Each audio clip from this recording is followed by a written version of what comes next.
হালাল হারাম না মানিয়া কত টাকা করছো কামাই, এত টাকা রাখবা কোথায়, কাফনের তো পকেট নাই। আছে আছে আছে। হালাল হারাম না মানিয়া কত টাকা করছো কামাই, এত টাকা রাখবা কোথায়, কাফনের তো পকেট নাই। টাকা পয়সা লইয়া কি কেউ কবরে গেছে, টাকা পয়সা লইয়া কি কেউ কবরে গেছে, কি জবাব দিবি রে তুই আল্লাহর কাছে। ওরে মানুষ হইছ বেহুশ দুনিয়ার পিছে, ওরে মানুষ হইছ বেহুশ দুনিয়ার পিছে, কি জবাব দিবি রে তুই আল্লাহর কাছে। হালাল হারাম না মানিয়া কত টাকা করছো কামাই, এত টাকা রাখবা কোথায়, কাফনের তো পকেট নাই। কথাক্ষণ ঠিক কিনা? রাতে দিনে দৌড়া দৌড়ি বিশ্রামেরও সুযোগটা নাই, নামাজ রোজা দূরের কথা আল্লাহর নামটাও জবানে নাই। তোর পিছে মহা বিপদের সংকেত আছে, কি জবাব দিবি রে তুই আল্লাহর কাছে। ওরে মানুষ হইছ বেহুশ দুনিয়ার পিছে, ওরে মানুষ হইছ বেহুশ দুনিয়ার পিছে, কি জবাব দিবি রে তুই আল্লাহর কাছে। ভাইরা আমার, বন্ধুগণ আমার, এই জন্য আসুন কোরআনকে বন্ধু বানান, কোরআনকে আপন বানান, কোরআনের উপরে আমল করেন। কোরআনকে যদি সঙ্গে বানান, কোরআনের উপরে যদি আমল করেন, ঘরটা জান্নাতের পরিবেশ কায়েম হয়ে যাবে, সমাজের ভিতরে জান্নাতের পরিবেশ কায়েম হয়ে যাবে, রাষ্ট্রের ভিতরে জান্নাতের পরিবেশ কায়েম হয়ে যাবে। এই তো আল্লাহ নবী হাদিসে বুখারীর মধ্যে বলেন, আল্লাহ নবী বিশ্ব নবী রাহমাতাল লিল আলামিন একদিন মসজিদে নববীর মেম্বরের ভিতরে বয়ান করতেছেন। ডান দিকে হযরতে আবু বকর, বাম দিকে হযরতে ওমর, পিছন দিকে আল্লাহ নবীর দুইজন জামাতা, একজন হলেন ওসমান শিল্পপতি আর একজন হলেন আলী অত্যন্ত গরিব। আল্লাহ তাআলা ওসমানকে কেন শিল্পপতি রাখলেন, আলীকে কেন গরিব রাখলেন? দুজনেই তো আল্লাহর নবীর জামাতা। এর তাফসীর আরেকদিন করব। আর সম্মুখ পানে অসংখ্য সাহাবায়ে কেরাম। একবারে শেষ দিকে আল্লাহর নবীর একজন সাহাবী যার নাম হলো সালমান ফারসি, এই দুনিয়ার জীবনে উম্মতে মুহাম্মাদের মধ্যে সবচাইতে বেশি হায়াত পেয়েছেন। 250 বছর হায়াত পেয়ে সালমান ফারসি দুনিয়া থেকে বিদায় হয়েছেন। একটু জোরে কন্যা। আল্লাহ নবী বিশ্ব নবী রাহমাতাল লিল আলামিন বয়ান করতেছেন, ও আমার সাহাবীরা রে, তোমরা কি জানো আসমানের নিচে জমিনের উপরে আল্লাহ তাআলার এমন কিছু বান্দা বান্দি রয়েছে, যেই সমস্ত বান্দা বান্দিরা আসমানের নিচে জমিনের উপরে স্বয়ং আহকামুল হাকিমিন মহান আল্লাহ তাআলার পরিবারের সদস্য। শুধু কি তাই, আল্লাহর হাবিব বলেন, মাহে রমজান পাইয়া কোন বান্দা বান্দি যদি 1 রাকাত নফল নামাজ আদায় করে, আল্লাহ রাব্বুল আলামিন ফরজ নামাজ আদায় করার সওয়াব তার আমলনামায় উঠায়া দিবেন। ভাইরা আমার, বন্ধুরা আমার, আল্লাহর হাবিব বলেন সাহাবায়ে কেরামদেরকে, ও আমার সাহাবীরা, তোমরা কি জানো মাহে রমজানের চাঁদ উদিত হওয়ার সাথে সাথে আল্লাহ রাব্বুল আলামিন প্রত্যেক রজনীতে 70,000 বান্দা বান্দিকে আল্লাহ রাব্বুল আলামিন নিজের কুদরতি হাত দ্বারা মাফ করে দেন। ভাইরা আমার, বন্ধুরা আমার, মাহে রমজান যারা পাইল, মাহে রমজান পাই আল্লাহর সন্তুষ্টি যারা অর্জন করতে পারলো না, নিজের গুনাহ খাতা যারা মাফ করাইতে পারলো না, জিবরাইল আলাইহিস সালাতু ওয়াস সালাম বলেন, তারা এই দুনিয়ার ভিতরে লাঞ্ছিত হোক, বঞ্চিত হোক, অপমানিত হয়ে যাক, ধ্বংস হয়ে যাক, আল্লাহর নবী মেম্বারের মধ্যে দাঁড়ায়া আমিন আমিন বলে সমর্থন জানিয়েছেন। এর দ্বারা হইল এই মাহে রমজান পাইয়া যারা মাহে রমজানের কদর করলো না, ইবাদত বন্দেগী করলো না, আল্লাহর সন্তুষ্টি অর্জন করতে পারলো না, নিজের গুনাহ খাতাগুলি মাফ করাইতে পারলো না, আসমানের নিচে জমিনের উপরে তাদের চাইতে কপাল পোড়া আর নিকৃষ্ট বান্দা দুনিয়ার জমিনে হতে পারে না। ঠিক কিনা বলেন? সাহাবায়ে কেরাম জিজ্ঞাসা করলেন, ইয়া রাসূলুল্লাহ, ইয়া হাবিবাল্লাহ, ওগো আল্লাহর নবীজি, কেন মাহে রমজানের এত মর্যাদা, কেন মাহে রমজানের এত মূল্যায়ন? আল্লাহর নবী ডাক দিয়ে বলেন, ও আমার সাহাবীরা রে, এই মাহে রমজানের মধ্যে একটা রাত রয়েছে, এই একটা রাতের ভিতরে আল্লাহ রাব্বুল আলামিনের উপরে কালামুল্লাহ শরীফ নাজিল হয়েছে। ওই রাতের উপরে কালামুল্লাহ শরীফ নাজিল হওয়ার কারণে আর ওই রাতটা মাহে রমজানের ভিতরে থাকার কারণে আল্লাহ রাব্বুল আলামিন 12 মাসের ভিতরে মাহে রমজানের মর্যাদা সবচাইতে বেশি উন্নতি করে দিয়েছেন। আল্লাহ রাব্বুল আলামিন সূরাতুল বাকারার 185 নম্বর আয়াতের ভিতরে লিখে দিয়েছেন, শাহরু রমাদানাল্লাযী উনজিলা ফীহিল কুরআন হুদাল লিন-নাসি ওয়া বাইনাতিন মিনাল হুদা ওয়াল ফুরকান। চিৎকার মেরে বলেন আল্লাহু আকবার। ভাইরা আমার, বন্ধুরা আমার, কালামুল্লাহ শরীফ এই মাহে রমজানের নাজিল হওয়ার কারণে মাহে রমজানের মর্যাদা আল্লাহ তাআলা বৃদ্ধি করে দিয়েছেন। কালামুল্লাহ শরীফ এমন একটা সুপ্রিম পাওয়ার কিতাব আল্লাহ রাব্বুল আলামিন আমার আপনার পয়গম্বরের উপরে নাজিল করেছেন। যেই রাতে নাজিল করেছেন আল্লাহ তাআলা কালামুল্লাহ শরীফের ভিতরে সূরাতুল কদরের মধ্যে জানায়া দেন, ইন্না আনজালনাহু ফী লাইলাতুল কদর ওয়া মা আদরাকা মা লাইলাতুল কদর লাইলাতুল কদরি খায়রুম মিন আলফি শাহর। লাইলাতুল কদরের রজনীতে আমি কালামুল্লাহ শরীফ নাজিল করেছি। কালামুল্লাহ শরীফ লাইলাতুল কদরের রজনীতে নাজিল করার কারণে এই রাতের মর্যাদা আমি কেমন বৃদ্ধি করে দিয়েছি। আল্লাহর হাবিব বলেন, এই এক রাতের ইবাদত 1000 মাসের চাইতে ইবাদত করার চাইতে উত্তম। চিৎকার মেরে বলেন সুবহানাল্লাহ। আর আজকে কি হইল আমাদের সন্তানদের? মাসের পরে মাস যায়, বছরের পরে বছর যায়। ও দোস্ত, হাকিকত ওয়াজ, বাস্তব ওয়াজ আজকে শুনে যান। সারা জিন্দেগি ভর আসমানের উপরের ওয়াজ আর জমিনের নিচের ওয়াজ শুনতে শুনতে কান জ্বালা পোড়া করে ফেলেছেন। আমলের কোনো খবর নাই, পরিবর্তনের কোনো খবর নাই। যাইসা হাজি ছিলেন তাইসাই হাজি হয়ে গিয়েছেন। আজকে বাস্তব কিছু আলোচনা শুনে যান। ও দোস্ত, এমন কোন সদস্য এখানে নাই, এমন কোন শ্রোতা নাই যার ঘরের ভিতরে কালামুল্লাহ শরীফের একটা কপি নেই। ঠিক কিনা বলেন? আজকে আমাদের ঘরের সকলের ঘরের ভিতরে কোরআনুল কারীমের কপি রয়েছে, কিন্তু অপদস্থ, লাঞ্ছিত, বঞ্চিত কেন? এই কালামুল্লাহ শরীফের আমল না করার কারণে, এই কোরআনের তেলাওয়াত না করার কারণে। যদি আজকে পরিবারের ভিতরে, সমাজের ভিতরে, রাষ্ট্রের ভিতরে কোরআনের আইন চালু হয়ে যেত, কোরআনের তেলাওয়াত চালু হয়ে যেত, কোরআনের কায়েম চালু হয়ে যেত, সমাজ, রাষ্ট্রে, পরিবারে জান্নাতের পরিবেশ কায়েম হয়ে যেত। ঠিক কিনা বলেন? আজকে আমাদের কাছে দোয়া চাই। হুজুর, সন্তান আমাদের কথা শুনে না, বাবাকে সন্তান শ্রদ্ধা করে না, মাকে সন্তান কথা শুনে না।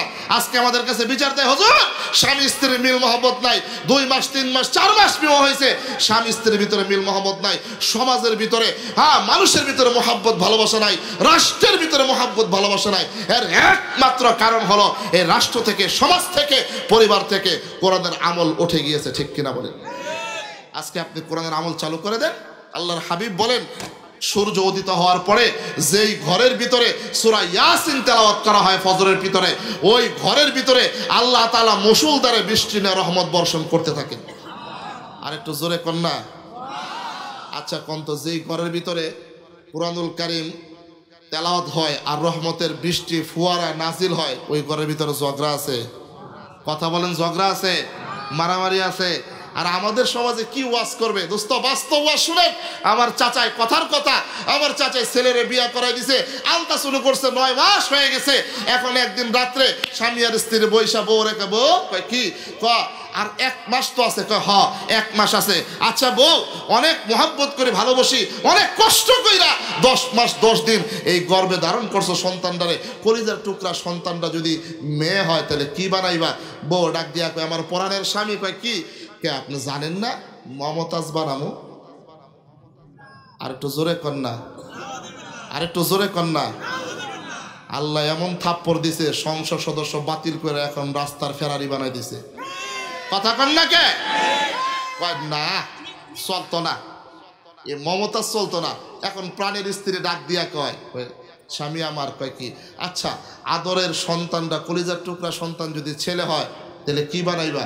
কয় কে জানো না? যদি ছেলে হয় সাকিব আল হাসান বানামো। নাউজুবিল্লাহ বললেন না? স্বামী সাকিব আল হাসান কি কয় তুই জানোস না এতদিন পর্যন্ত মাঠে ময়দানে একটা ছক্কা মারলেই 1 লাখ টাকা কামাইতো, এখন শুধু মাঠে ময়দানে নয় সংসদ সদস্য, পার্লামেন্ট সদস্য, এখন এমপি সাহেব। কথা কোন ঠিক নেই।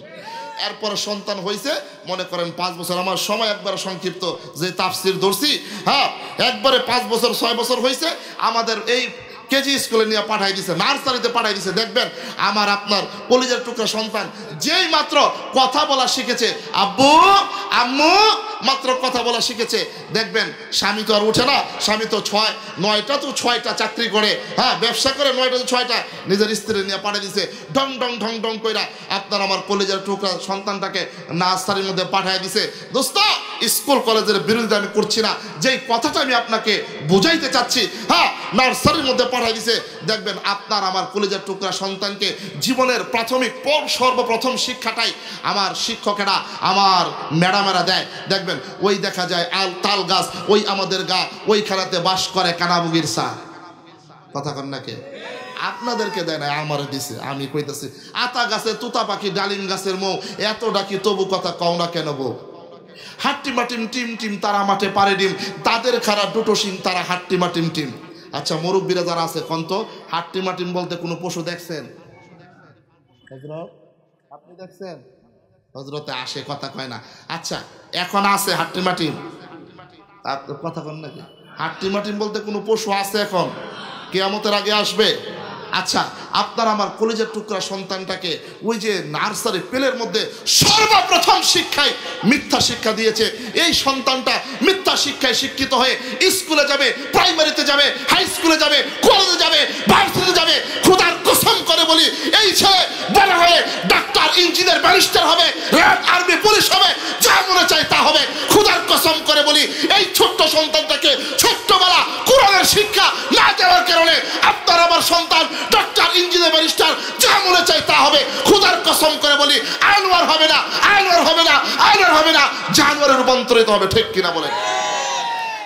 আপনারা দেখেছেন গতকালকে মানব জমিনে একটা ভিডিও পুরো ভাইরাল হয়েছে, পৃথিবীর মানচিত্রে ভাইরাল হয়েছে।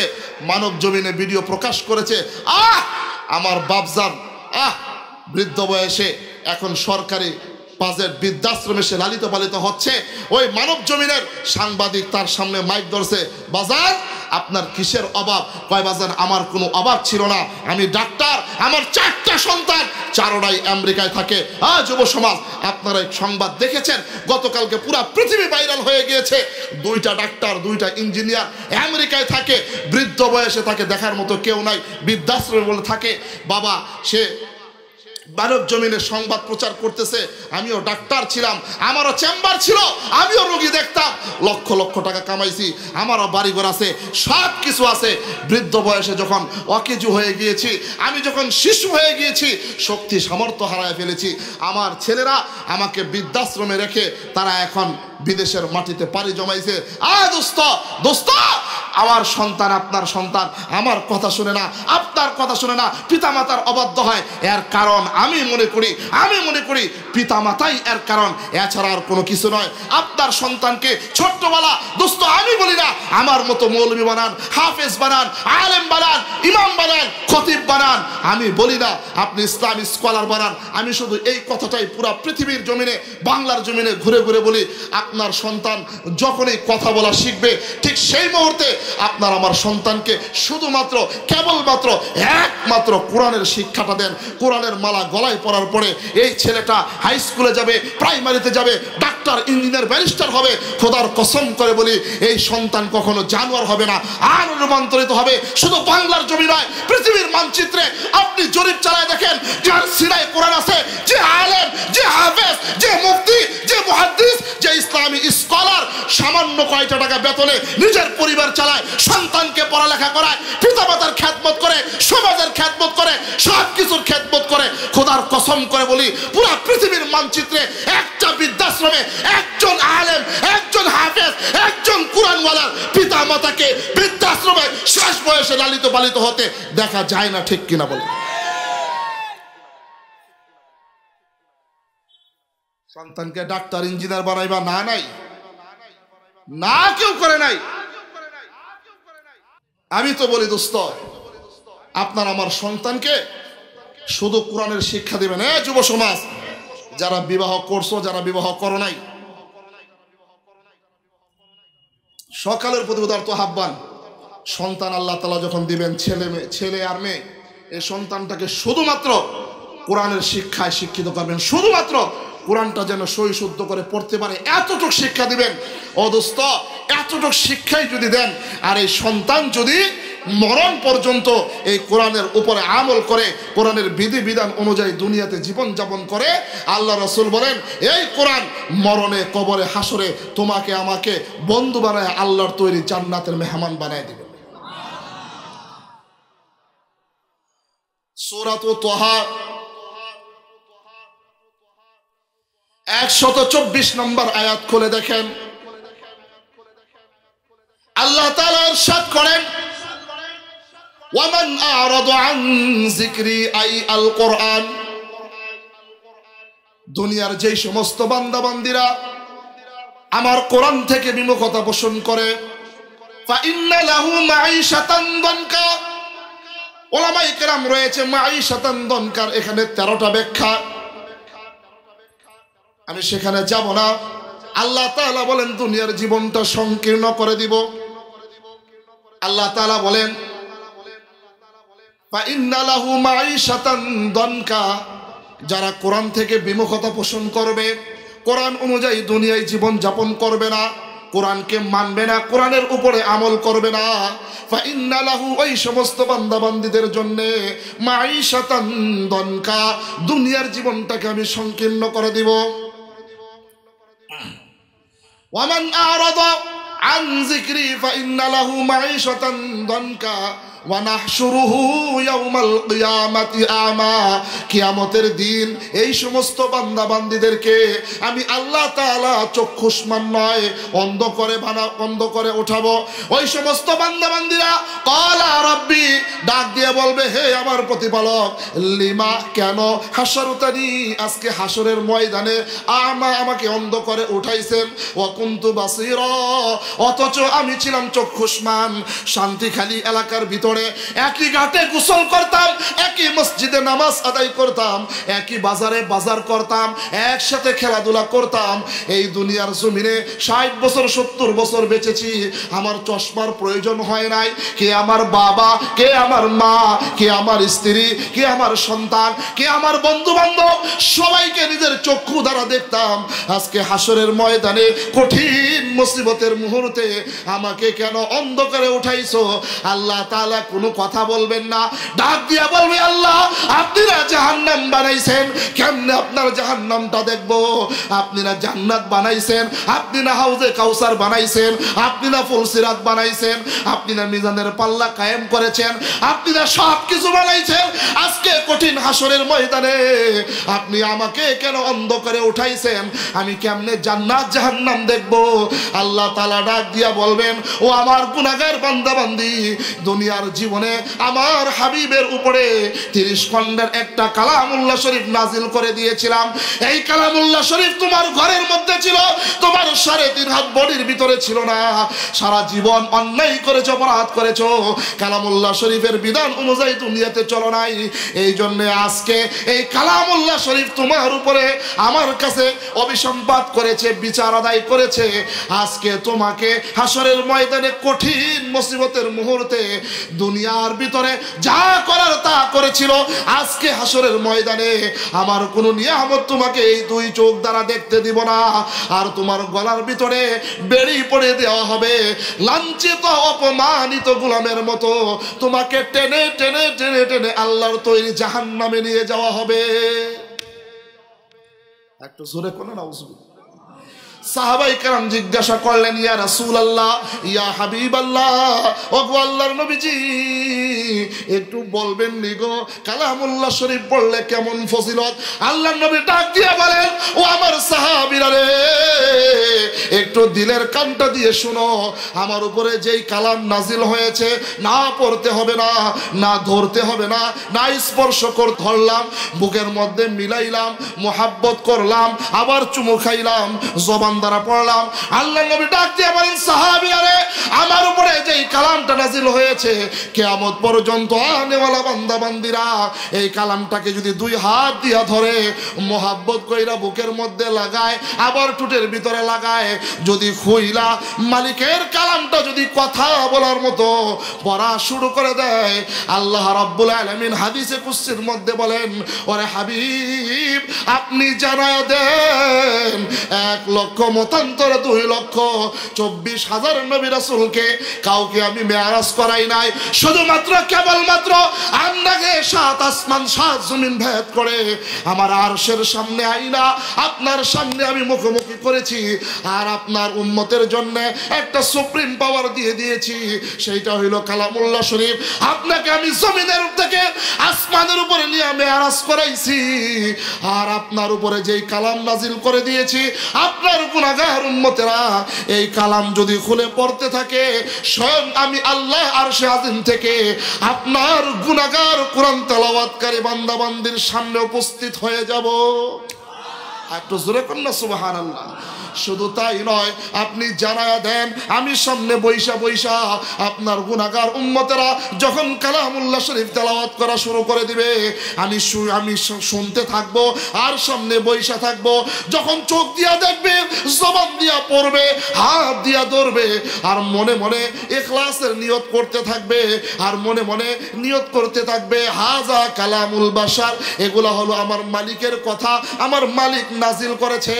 এইভাবে যখন আপনার বান্দা বান্দিরা পড়তে থাকবে, মাথার চুলের গোড়া থেকে পায়ের নখ পর্যন্ত যত অঙ্গ প্রত্যঙ্গ দ্বারা জীবনে যত অন্যায় করেছে, অপরাধ করেছে, কালামুল্লাহ শরীফ তেলাওয়াত করার সঙ্গে সঙ্গে তামাম বডির সমস্ত জীবনের গুনাহগুলি মাফ করে দিব। আর কি চান? হ্যাঁ দোস্ত, আর কি চান? আমি যদি বলি দোস্ত দাড়িগুলা সাদা হয়ে গেছে, আরে চামড়াগুলা গুছায় গেছে, মুরব্বী হয়ে গেছে, চোখের দৃষ্টি শক্তি দুর্বল হয়ে গেছে, কানের শ্রবণ শক্তি দুর্বল হয়ে গেছে, হার্ট দুর্বল হয়ে গেছে, বিভিন্ন রোগে সুগে আক্রান্ত হয়ে গেছেন, আমি যদি বলি দোস্ত 60 বছরের জিন্দেগিতে কি করেছেন, বুকের ভিতরে 2টা থাপ্পড় মেরে বলবেন, শান্তিখালী এলাকার ভিতরে বাড়ি করেছি, নারী করেছি, গাড়ি করেছি, ছেলেদেরকে স্টাবলিশ করেছি, মেয়েদেরকে বড় বড় করে বিবাহ দিয়েছি। যদি মুরব্বীকে ডাক দিয়ে বলা হয়, ও মুরব্বী মালিকের কালামটাকে খুলে পড়তে পারো, মুরব্বী আর কোনো কথা বলে না। যুবকরা আমাদেরকে প্রশ্ন করতে পারেন, হুজুর ঘন্টার পর ঘন্টায় বাংলা ভাষায় লেকচার দিচ্ছেন, যদি পারেন 10 মিনিট 20 মিনিট ইংলিশে একটু লেকচার দিয়ে দেখান। আমি বলবো, ও যুবক ভাই, দেশে বিদেশে লক্ষ লক্ষ টাকা খরচ করে এখনো পর্যন্ত মালিকের কালামটা খুলে সূরা ফাতিহা স্পষ্ট করে সহি শুদ্ধ করে পড়তে পারো না। আমি বলি, ও মুরব্বী, ও যুবক ভাইরা, যারা মালিকের কালামটা সহি করে পড়তে পারো না, আসমানের নিচে জমিনের উপরে তার চাইতে পরাকুপাল আর কেউ হতে পারে না। আরেকটা কথা বলেন, এই জন্য দোস্ত আসতেছে সামনে যেই মাসে কোরআন নাজিল হয়েছে, যেই মাসে কোরআন নাজিল হয়েছে, আল্লাহ তাআলা ওই মাসের বরকত, ওই মাসের দাম বাড়ায় দিয়েছেন। যেই রাত্রে কোরআন নাজিল হয়েছে, ওই রাত্রের দাম বাড়ায় দিয়েছেন। দোস্ত, যেই মানুষের সাথে এই কোরআনের সংস্পর্শ চলে আসবে, কোরআনের ভালোবাসা চলে আসবে, কোরআনের আমল চলে আসবে, সমাজের ভিতরে কোটি কোটি মানুষের ভিতরে আল্লাহ তাআলা তোমার মর্যাদা বাড়ায় দিবেন। আর একটু জোরে বলেন না সুবহানাল্লাহ। আজকের মাহফিলের যিনি সভাপতি, মনে করেন বাদশাহ মিয়া, কি মিয়া কথা বলেন না, বাদশাহ মিয়া, জনাব আলহাজ বাদশাহ মিয়া, কথার কথা মনে করেন জনাব আলহাজ বাদশাহ মিয়া, ওনার আল্লাহ তাআলা 3টা সন্তান দিছে। কয়টা? কথা কন না। একটা সন্তানরে ডাক্তার বানাইছে, ল্যাবের হাসপাতালে বসে 2000 টাকা ভিজিটে হার্ট বিশেষজ্ঞ হার্টের রোগী দেখে। আচ্ছা কমচেন দিহি, হার্টের ডাক্তার বানাইতে গেলে কয় লাখ টাকা লাগে? কথা কম। মনে করেন আবুল বাশার সাহেবের ব্যাংক ব্যালেন্স যত টাকা আছে সমস্ত টাকা খরচ করে আবুল বাশার সাহেব বড় ছেলেকে ডাক্তার বানাইছে, ব্যাংক ব্যালেন্সের সমস্ত টাকা খরচ করে, ক্যাশ টাকা। এখন উনি ধানমন্ডিতে বসবাস করে, এই শান্তিখালীতেও আসে না। আবুল বাশার সাহেব আর তার স্ত্রীর খবরও নেয় না। 2 নম্বর ছেলেকে ইঞ্জিনিয়ার বানাইছে, ইঞ্জিনিয়ার বানাইতে গিয়া এই শান্তিখালী গ্রামের ভিতরে যত ক্ষেত খামার আছে, জমি জামা আছে, সব কিছু বিক্রি করে দিয়েছে আবুল বাশার সাহেব। বিক্রি করে 2 নম্বর সন্তানকে ইঞ্জিনিয়ার বানাইছে। আমার পুরান ঢাকায় জিঞ্জিরায় বসবাস করে, শান্তিখালী আর কোনো খোঁজখবর নেয় না। 3 নম্বর সন্তানকে ব্যারিস্টার বানাইছে। ব্যারিস্টার বানাইতে গিয়া আবুল বাশার সাহেবের বাড়িঘর যা আছে সব কিছু বিক্রি করে, স্বামী স্ত্রী বুড়া বুড়ি, বুড়া বয়সে একটা খাট ফালানো যায় এতটুকু ছোট্ট একটা ঘর রাইখা সব বিক্রি কইরা বড় সন্তানরে ডাক্তার, 2 নম্বর সন্তানরে ইঞ্জিনিয়ার, 3 নম্বর সন্তানরে ব্যারিস্টার বানাইছে। ও দোস্ত, 70-60 বছর বয়সে আবুল বাশার, জনাব আলহাজ আবুল বাশার বাদশা মিয়াকে আল্লাহ তাআলা আরেকটা বৃদ্ধ বয়সে ছেলে সন্তান দান করছে। আলহামদুলিল্লাহ কন্যা। কে বুড়া বয়সে সন্তান দান করলে কি আপনারা নারাজ? হ্যাঁ, আলহামদুলিল্লাহ তো আসতে কইলেন যে, আরো জোরে কন্যা। এখন 4 বছর 5 বছর হয়েছে, এখন বাদশা মিয়া স্ত্রী গিয়া কয়, কি আল্লাহ তো বুড়া বয়সে একটা দিছে, 3টারে তো বানাইছি ডাক্তার, ইঞ্জিনিয়ার, ব্যারিস্টার, ঢাকায় 3 জায়গায় থাকে, তোমারও খবর লয় না, আমারও খবর লয় না, টাকা পয়সা ক্ষেত খামার যা আছে সব বিক্রি কইরা 3 সন্তানরে তো মানুষ বানায়া পাঠাই দিছি, এরা তো খোঁজখবর নেয় না। আল্লাহ বুড়া বয়সে একটা দান করছে, এটারে কি করবো? তুমি না জানো কি করবা? 3টারে বানাইছো ঢাকায়, এটারে কি সুর বদমাস বানাইবা? মনে বড় কষ্ট। বাদশা মিয়া ঘুমাইছে রাইতে, সকালবেলা শান্তিখালী মসজিদে যায় নামাজ পড়ছে, ইমাম সাহেবের সাথে কথা কইছে, হুজুর এখন কি করতে পারি? ইমাম সাহেব সুন্দর একটা পরামর্শ দিছে, বাদশা মিয়া টাকা পয়সা খরচ করে 3 সন্তানরে ডাক্তার, ইঞ্জিনিয়ার, ব্যারিস্টার বানাইছো, তোমার কোনো খোঁজখবর নাই না?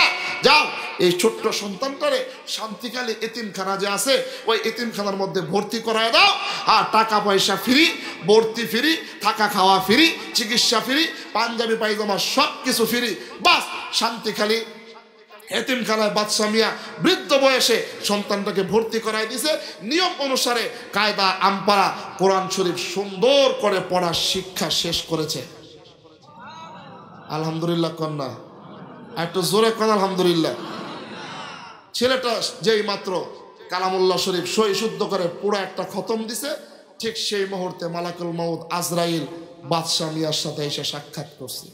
আপনাদের কারো সাথে মালাকুল মউত আজরাইলের সাক্ষাৎ হয়েছে? যেদিন সাক্ষাৎ হবে মাটির উপরে থাকবেন না মাটির নিচে? কথা বলেন।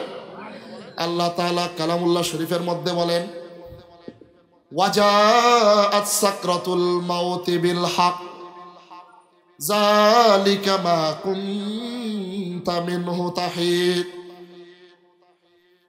মরণ যন্ত্রণা কত ভয়ঙ্কর! ও যুবক ভাইরা, বৃদ্ধ বাবাজিরা, মরণের স্বাদ আমাদেরকে গ্রহণ করতে হবে। এই দুনিয়ায় চিরস্থায়ী কেউ হব না। মরণের যন্ত্রণা কত কঠিন, কত ভয়াবহ। আল্লাহর হাবিব বলেন, এইটা বয়ান করে ওয়াজ করে এটা বোঝানোর মতো নয়। যদি কবরস্থান থেকে একজন মুরদেগানকে উঠায়া মরণের যন্ত্রণার কথা জিজ্ঞাসা করা হয়, সে যদি বর্ণনা দেওয়া শুরু করে তাহলেই বোঝা যাবে মরণের যন্ত্রণা কত কঠিন। পাহাড়ে বাদশা মিয়াকে যখন মালাকুল মউত আজরাইল টুটিটা টেনে ধরলো, ঠিক সেই মুহূর্তে গলা কাটা মুরগির মতো জমিনের মধ্যে লাফালাফি শুরু করে দিয়েছে। 2 চোখের পানি জর্জর করে ঝরতেছে। জবান আর কথা বলে না, হাত আর লড়ে না, পা আর লড়ে না, কথা আর বলে না। এলাকার ভিতরে বাদশা মিয়ার যত বন্ধু বান্ধব রয়েছে সকলেই দেখতে আসছে। বাদশা মিয়ার স্ত্রী বৃদ্ধ বয়সে পাশে বৈশা 2 চোখের পানি লেবুর রসের মতো ফালায়া কান্নাকাটি করে আর কোনো কথা বলে না। সাদা সিধা হইয়া বাদশা মিয়া জমিনের ভিতরে মৃত্যুর যন্ত্রণা সহ্য করতে না পেরে চোখের পানি ফালাইতাছে। বাদশা মিয়ার বন্ধু বান্ধবরা শেষ সময় ছেলেদেরকে খবর দিছে, তোমাদের বাবা মনে হয় আর দুনিয়াতে বাঁচবে না, শেষবারের মতে বাবার সাক্ষাৎ করে যাও। ডাক্তার সন্তানের কাছে যখন খবর গিয়েছে, ডাক্তার সন্তান মনে মনে ভাবতে লাগলো, আমার বাবা শান্তিখালী বাজারের ভিতরে রোদ্রে পুরে বৃষ্টিতে ভিজে লক্ষ লক্ষ টাকা খরচ করে আমাকে ডাক্তার বানাইছে। খালি হাতে যদি শান্তিখালী আমি ঢাকা থেকে রওনা হই, এলাকার মুরব্বীরা আমাকে খারাপ বলবে, সমালোচনা করবে। ওই ডাক্তার সন্তান বাবাকে শেষ মুহূর্তে দেখার জন্য ওই ঢাকা থেকে যখন বাসে উঠবে, শান্তিখালী আসবে, 5 কেজি কমলা নিয়ে রওনা হয়েছে। 2 নম্বর সন্তান ইঞ্জিনিয়ার জিঞ্জিরায় থাকে, তার কাছেও খবর গেছে তোমার বাবার জীবনের শেষ সময় চলে আসছে, শেষবারে তোমার বাবা তোমাকে দেখতে চায়। 2 নম্বর ইঞ্জিনিয়ার সন্তান 5 কেজি কমলা নিয়ে বাবার কাছে রওনা হয়েছে। 3 নম্বর সন্তান ব্যারিস্টার, সে মনে মনে ভাবতে লাগলো, আরে বাবা আমাকে কত কষ্ট করে জায়গা জমি বিক্রি করে আমাকে ব্যারিস্টার বানাইছে, আমি যদি বাবার শেষ মুহূর্তে খালি হাতে চলে যাই, এলাকার মুরব্বীরা আমাকে নিয়ে সমালোচনা করবে। 3 নম্বর সন্তান ওই শেষ সময় যখন বাসে উঠবে, শান্তিখালী নামবে, 5 কেজি বেদনা নিয়ে রওনা হয়েছে। 3টা সন্তান ডাক্তার, ইঞ্জিনিয়ার, ব্যারিস্টার। ও দোস্ত আমার দিলের কানটা দিয়ে শুনবেন, 3টা সন্তান, এক ভাই আঙ্গুল ফল, আরেক ভাই বেদনা, আরেক ভাই কমলা নিয়া টাই কোট পইরা বাবার মৃত্যুর যন্ত্রণার সময় দাঁড়ায় আছে। একটু বলেন না, বাবার সাকরাতের সময় এই যে আঙ্গুল ফল, বেদনা, কমলা কি কাজে আসবে? একটু জোরে বলেন। ওই যে বৃদ্ধ বয়সে শান্তিখালী এতিমখানায় 4র্থ সন্তানটাকে পাঠিয়ে দিয়েছে, সন্তানটা সবে মাত্র কালামুল্লাহ শরীফ পড়া শেষ করেছে। ওস্তাদের কাছে গিয়া বলে, হুজুর বাড়ি থেকে আমার খবর আইছে, আমার বাবার সাকরাত শুরু হয়ে গিয়েছে, আমার বাবার মৃত্যুর যন্ত্রণা শুরু হয়ে গেছে, মনে হয় দুনিয়াতে আর বাবা বেঁচে থাকবে না, শেষবারের মতো বাবা আমাকে দেখতে চায়, হুজুর একটু ছুটি দিবেন নি গো, বাবাকে শেষবারের মতো দেখে আবার মাদ্রাসায় চলে আসবো। ওস্তাদের কাছ থেকে অত্যন্ত বিনয়ের সাথে ছুটি নিয়া কালামুল্লাহ শরীফটাকে গিলামের ভিতরে ঝুলাইয়া গলার ভিতরে টানায়া শান্তিখালী বাবার ঘরের ভিতরে আনা হয়েছে। প্রতিমধ্যে আমার চাচা 4র্থ সন্তানটাকে হাতের মধ্যে খাপ করে দাগ দিয়া বলে, ওরে বাচ্চা, তোর বড় ভাইকে দেখলাম আঙ্গুল ফল নিয়ে রওনা হয়েছে, আরেক ভাইকে দেখলাম বেদনা নিয়ে রওনা হয়েছে, আরেক ভাইকে দেখলাম আপেল নিয়ে রওনা হয়েছে, তুমি কি নিয়ে বাবার বাড়িতে রওনা হয়েছো? 7 বছরের সন্তানটা ডাক দিয়া বলে, চাচা, আল্লাহ রাব্বুল আলামিন হাদিসে জিবরাইলের ভিতরে নাজিল করেছে, আল্লাহর হাবিব পুরো পৃথিবীর কিয়ামত পর্যন্ত আনেওয়ালা উম্মতদেরকে জানায় দিয়েছে, যখন পিতামাতার সাকরাত শুরু হয়ে যাবে, মৃত্যুর যন্ত্রণা যখন শুরু হয়ে যাবে, ঠিক সেই মুহূর্তে ডান পাশে যদি কোনো সন্তান বসে, ছেলে হোক আর মেয়ে হোক, কালামুল্লাহ শরীফটা খুলে সূরা ইয়াসিন তেলাওয়াত করা শুরু করে দেয়। আল্লাহ তাআলা ডাক দিয়া বলে, সূরা ইয়াসিন তেলাওয়াত করার কারণে আমি পিতা মাতার মৃত্যুর যন্ত্রণাকে মাফি করে দিব নয়, সূরা ইয়াসিন তেলাওয়াত করার কারণে সঙ্গে সঙ্গে ঈমান নিয়ে দুনিয়া থেকে বিদায় হওয়ার তৌফিক দান করে দিব। আর কি চাও? হ্যাঁ দোস্ত, নিজেও কোরআন পড়েন নাই, সন্তানদেরকেও কোরআন পড়নেওয়ালা বানান নাই। আল্লাহর হাবিব বলেছেন, ও দোস্ত, যেদিন তুমি আর আমি দুনিয়া থেকে চলে যাব, তোমার আমার সন্তান তোমার আমার কবরের সামনে বৈশা যদি একবার সূরা ফাতিহা 3 বার সূরা ইখলাস তেলাওয়াত করে, সঙ্গে সঙ্গে আল্লাহ তাআলা 40 দিনের কবর আযাব মাফ করে দিবেন। আর কি করবেন? আর কি ওয়াজ শুনবেন? সারা রাত কি ওয়াজ শুনবেন? আমল নাই, জিন্দেগির পরিবর্তন নাই। ও দোস্ত, এই জন্য বলি দোস্ত, যতদিন দুনিয়াতে বাঁচবো, যতদিন দুনিয়াতে থাকবো, কোরআনের উপরে আমল করব, নিজেও কোরআন শিখবো, নিজেও কোরআন শিখবো, সন্তানদেরকেও কোরআন শিখাবো। এই তো সামনে আসতেছে 5 দিন আর 6 দিন পরে মাহে রমজান, যেই রমজানের মর্যাদা, যেই রমজানের সম্মান আল্লাহ তাআলা বাকি 11 মাসের চাইতে বৃদ্ধি করে দিয়েছেন। আর একমাত্র কারণ, সর্বশ্রেষ্ঠ কারণ হলো এই মাসের ভিতরে আল্লাহ তাআলা কোরআন নাজিল করেছেন। সারাদিন শুধু দুনিয়া নিয়ে ব্যস্ত, দুনিয়া নিয়ে ব্যস্ত, দুনিয়ার দুনিয়া। সকালবেলা যখন উঠে ঘুম থেকে মনে মনে ভাবতে লাগলো, আমি হাজি সাহেব, আমি গাজী সাহেব, আমি ব্যবসায়ী, আমি চাকরিজীবী, আমার 3টা দোকান, গতকালকে 2টা দোকান বেচা কিনা কম হয়েছে, একটা দোকানে ভালো হয়েছে। এই চিন্তা করতে করতে জোহরের নামাজে দাঁড়ায় গেছে দোস্ত, নামাজের ভিতরে দাঁড়ায়া ব্যবসা বাণিজ্যের চিন্তা ফিকির চলে আসছে। এই চিন্তা করতে করতে দুপুরের খাবার খায়, তখনও ব্যবসা চিন্তা ভাবনা, আসরের নামাজ পড়ে ব্যবসা বাণিজ্যের চিন্তা ভাবনা, দুনিয়া দুনিয়া দুনিয়া দুনিয়া, ঘুমাইতে যায় মাথার সাথে বালিশ লাগায়, তারপরও দুনিয়া দুনিয়া এই দুনিয়া নিয়ে চিন্তা করতে করতে হয় স্ট্রোক করে, নয় ব্রেন স্ট্রোক করে দুনিয়া থেকে নাফরমান বেঈমান হয়ে দুনিয়া থেকে বিদায় হয়ে যায়। কি হলো তোমার এই জীবন? তোমার এই জীবনের চাইতে কুত্তার জীবনের দাম অনেক বেশি, ঠিক কিনা বলেন? হালাল হারাম না মানিয়া কত টাকা করছো কামাই, এত টাকা রাখবা কোথায়? কাফনের তো পকেট নাই। আছে আছে আছে। হালাল হারাম না মানিয়া কত টাকা করছো কামাই, এত টাকা রাখবা কোথায়? কাফনের তো পকেট নাই। টাকা পয়সা লইয়া কি কেউ কবরে গেছে? টাকা পয়সা লইয়া কি কেউ কবরে গেছে? কি জবাব দিবি রে তুই আল্লাহর কাছে? ওরে মানুষ হইছ বেহুশ দুনিয়ার পিছে, ওরে মানুষ হইছ বেহুশ দুনিয়ার পিছে, কি জবাব দিবি রে তুই আল্লাহর কাছে? হালাল হারাম না মানিয়া কত টাকা করছো কামাই, এত টাকা রাখবা কোথায়? কাফনের তো পকেট নাই। কথা কোন ঠিক কিনা? রাতে দিনে দৌড়া দৌড়ি বিশ্রামেরও সুযোগটা নাই, নামাজ রোজা দূরের কথা আল্লাহর নামটাও জবানে নাই। তোর পিছে মহা বিপদের সংকেত আছে, কি জবাব দিবি রে তুই আল্লাহর কাছে? ওরে মানুষ হইছ বেহুশ দুনিয়ার পিছে, ওরে মানুষ হইছ বেহুশ দুনিয়ার পিছে, কি জবাব দিবি রে তুই আল্লাহর কাছে? ভাইরা আমার, বন্ধুগণ আমার, এই জন্য আসুন কোরআনকে বন্ধু বানান, কোরআনকে আপন বানান, কোরআনের উপরে আমল করেন। কোরআনকে যদি সঙ্গে বানান, কোরআনের উপরে যদি আমল করেন, ঘরটা জান্নাতের পরিবেশ কায়েম হয়ে যাবে, সমাজের ভিতরে জান্নাতের পরিবেশ কায়েম হয়ে যাবে, রাষ্ট্রের ভিতরে জান্নাতের পরিবেশ কায়েম হয়ে যাবে। এই তো আল্লাহ নবী হাদিসে বুখারীর মধ্যে বলেন, আল্লাহ নবী বিশ্ব নবী রাহমাতাল লিল আলামিন একদিন মসজিদে নববীর মেম্বরের ভিতরে বয়ান করতেছেন। ডান দিকে হযরতে আবু বকর, বাম দিকে হযরতে ওমর, পিছন দিকে আল্লাহ নবীর দুইজন জামাতা, একজন হলেন ওসমান শিল্পপতি আর একজন হলেন আলী অত্যন্ত গরিব। আল্লাহ তাআলা ওসমানকে কেন শিল্পপতি রাখলেন, আলীকে কেন গরিব রাখলেন?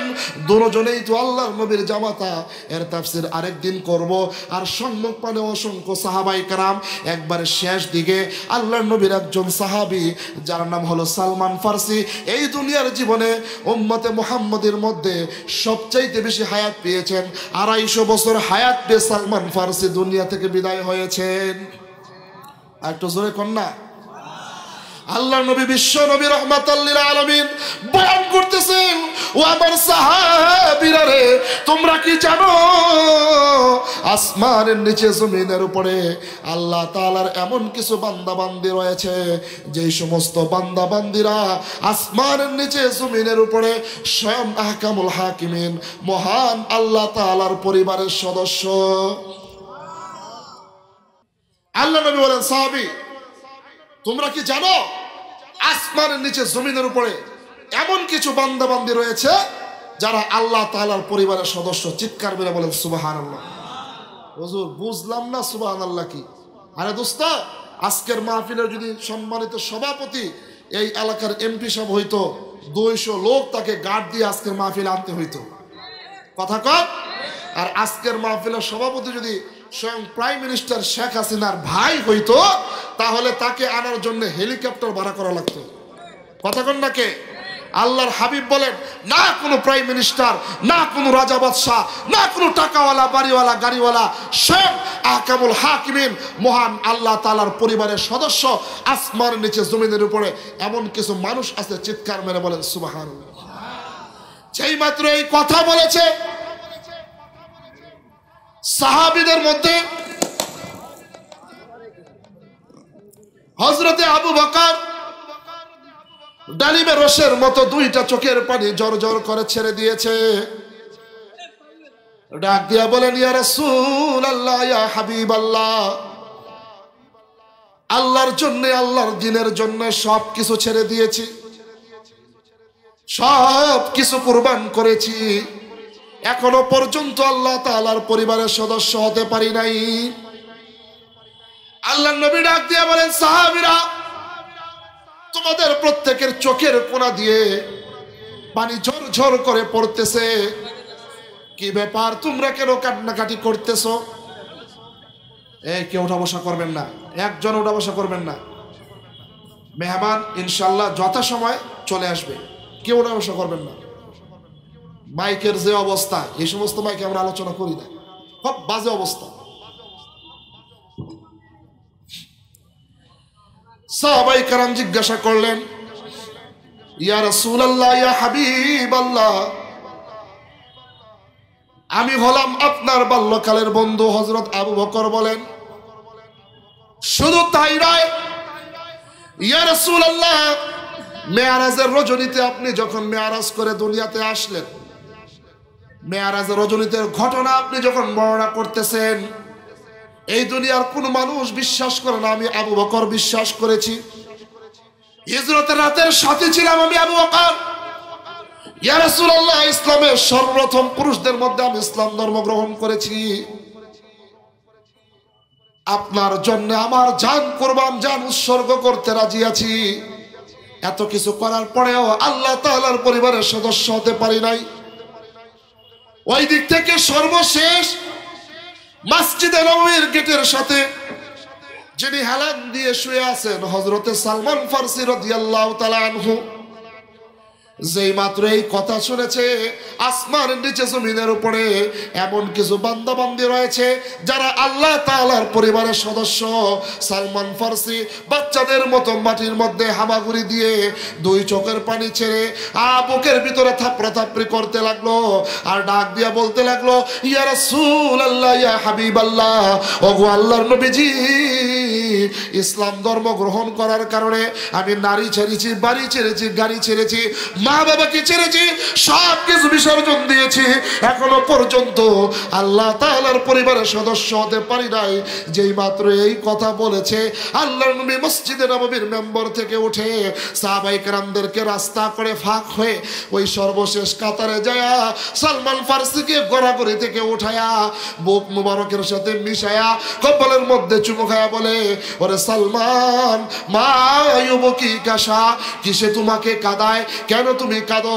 এমনিতেই সালমান ফারসি ডাক দিয়ে বলেন, ইয়া রাসূলুল্লাহ, ইয়া হাবিবাল্লাহ, ওগো আল্লাহর নবীজি, আপনি বলেছেন আসমানের নিচে জমিনের উপরে এমন কিছু বান্দা বান্দি রয়েছে যারা আল্লাহ তাআলার পরিবারের সদস্য। আপনি বলেন না গো, আর কি করলে পরে আল্লাহ তাআলার পরিবারের সদস্য হয়ে যাবে? আল্লাহ নবী ডাক দিয়ে বলে, সালমান, এমন কি হয়েছে, এমন কি করেছো যার কারণে তুমি এত কান্নাকাটি করতেছো?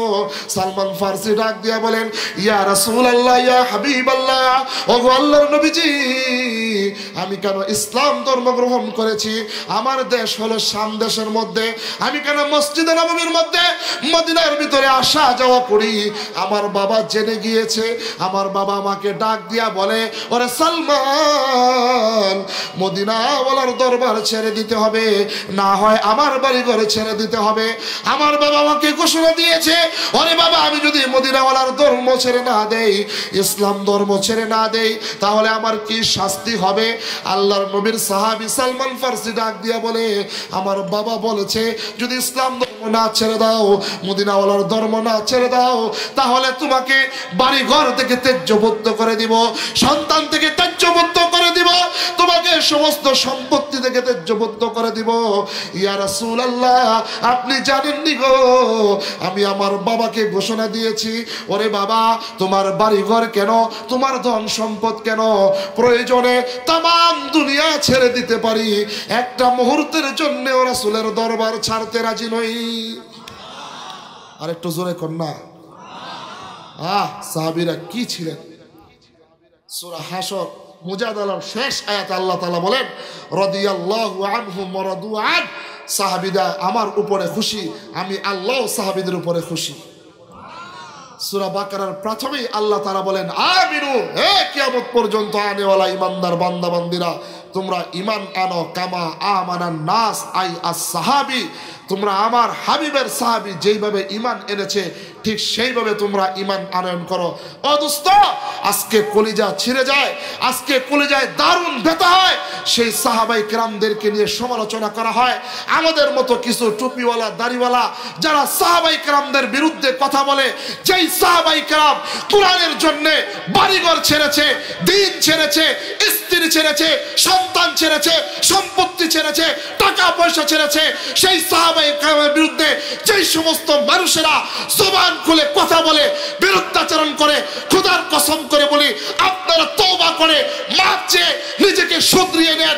যদি আবারও সাহাবায়ে কেরামের বিরুদ্ধাচরণ করে, আমার নবীর বিরুদ্ধাচরণ করে, শান্তিকালী যুব সমাজ নয়, বাংলার আলোচে গেছে যেই সমস্ত নাস্তিক আর মুরতাদ আমার নবীর বিরুদ্ধে জবান খুলবে, তার চিপ্পা ছেড়ে শান্তিকালী কুত্তা দিয়ে খাওয়াইতে কারা কারা রাজি আছো? আমার মালিককে দুই হাত তুলে দেখিও।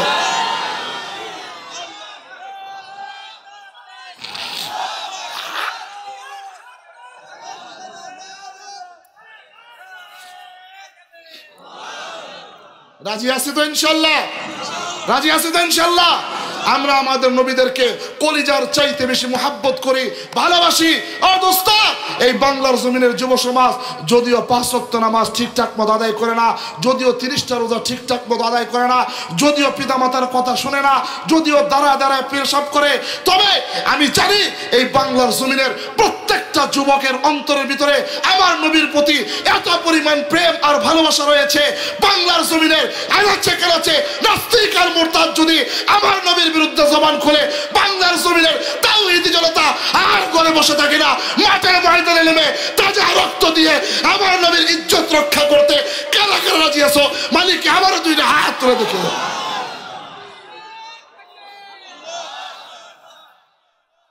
কি শেষ এক নারে তাকবীর দিয়া আই হায় হায়।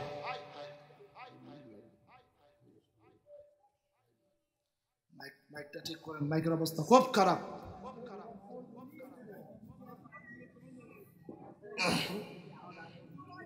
ও দোস্ত, সালমান ফার্সি ডাক দিয়া বলেন, ইয়া রাসূলুল্লাহ, আমি আমার বাবাকে বললাম, বাবা আপনার বাড়িঘর নয়, তাম দুনিয়া ছেড়ে দিতে পারি, একটা মুহূর্তের জন্য ইসলাম ছাড়তে রাজি নাই। একটু জোরে করুন না সুবহানাল্লাহ। ইয়া রাসূলুল্লাহ, বিশ্বাস করবেন, যেই মাত্র বলছি বাবা তুমি আমাকে ত্যায্যপুত্র করে দিতে পারো, সব শেষ করে দিতে পারো, আমি রাসূলের দরবার ছাড়তে রাজি নই। ইয়া রাসূলুল্লাহ, ঠিক সেই মুহূর্তে আমার বাবার ডান পায়ে যত শক্তি আছে সমস্ত শক্তি প্রয়োগ করে আমার পেটের ভিতরে একটা লাথি মারছে। যেই মাত্র লাথিটা মারছে, আমার পেটের ভিতরে ক্ষুধার যন্ত্রণা, আরেকদিকে পেটের লাথি সহ্য করতে না পেরে আমি দাঁড়ানো থেকে বসে গেছি। বাবার পাউটা জড়ায় দইরা বললাম, বাবা আমি তোমার সন্তান, তুমি আমার জন্মদাতা পিতা, অন্যায় করে থাকলে, অপরাধ করে থাকলে শাস্তি দেওয়ার ক্ষমতা তোমার রয়েছে। একটা 2টা নয়, লক্ষ লক্ষ লাথি আপনি আমাকে মারতে পারেন। দিলটা নরম করে দিবেন, চোখের 2টা পানি আসে কিনা একটু ছেড়ে দিবেন। ডান পাউটা পেঁচাই গেল, বললাম, বাবা প্রয়োজনে একটা 2টা নয়, 100 লাথি তুমি আমাকে মারতে পারো। ওরে বাবা, তারপরও ইসলাম ধর্ম ছাড়তে আমাকে ছাইরো না, বইল না। ইয়া রাসূলুল্লাহ, বিশ্বাস করেন গো, আমি আমার বাবার ডান পাউডার জড়ায় দইরা বলতেছি, বাবা যত মনে চায় তুমি আমাকে লাথি মারো, কিন্তু ইসলাম ধর্ম ছাড়তে আমাকে বইল না। ইয়া রাসূলুল্লাহ, আমার বাবা আরো কঠিন হয়ে গিয়েছে, যখনই বলেছি ইসলাম ধর্ম আমাকে ছাড়তে বইল না, ঠিক সেই মুহূর্তে আমার বাবা আরেকটা লাথি আমার কাঁধের মধ্যে মেরেছে বাম পাও দিয়ে। যেই মাত্র কাঁধের মধ্যে আমার বাবা দ্বিতীয় লাথি মেরেছে, আমি বসা থেকে শুয়ে গেলাম। ওরে আমি বাসা থেকে শুয়ে গেলাম, আর সহ্য করতে পারলাম না। আমার বাবা দুইটা পাও দিয়া সমস্ত শক্তি প্রয়োগ কইরা ফুটবলের মতো আমাকে একের পর এক লাথি মারতেছে।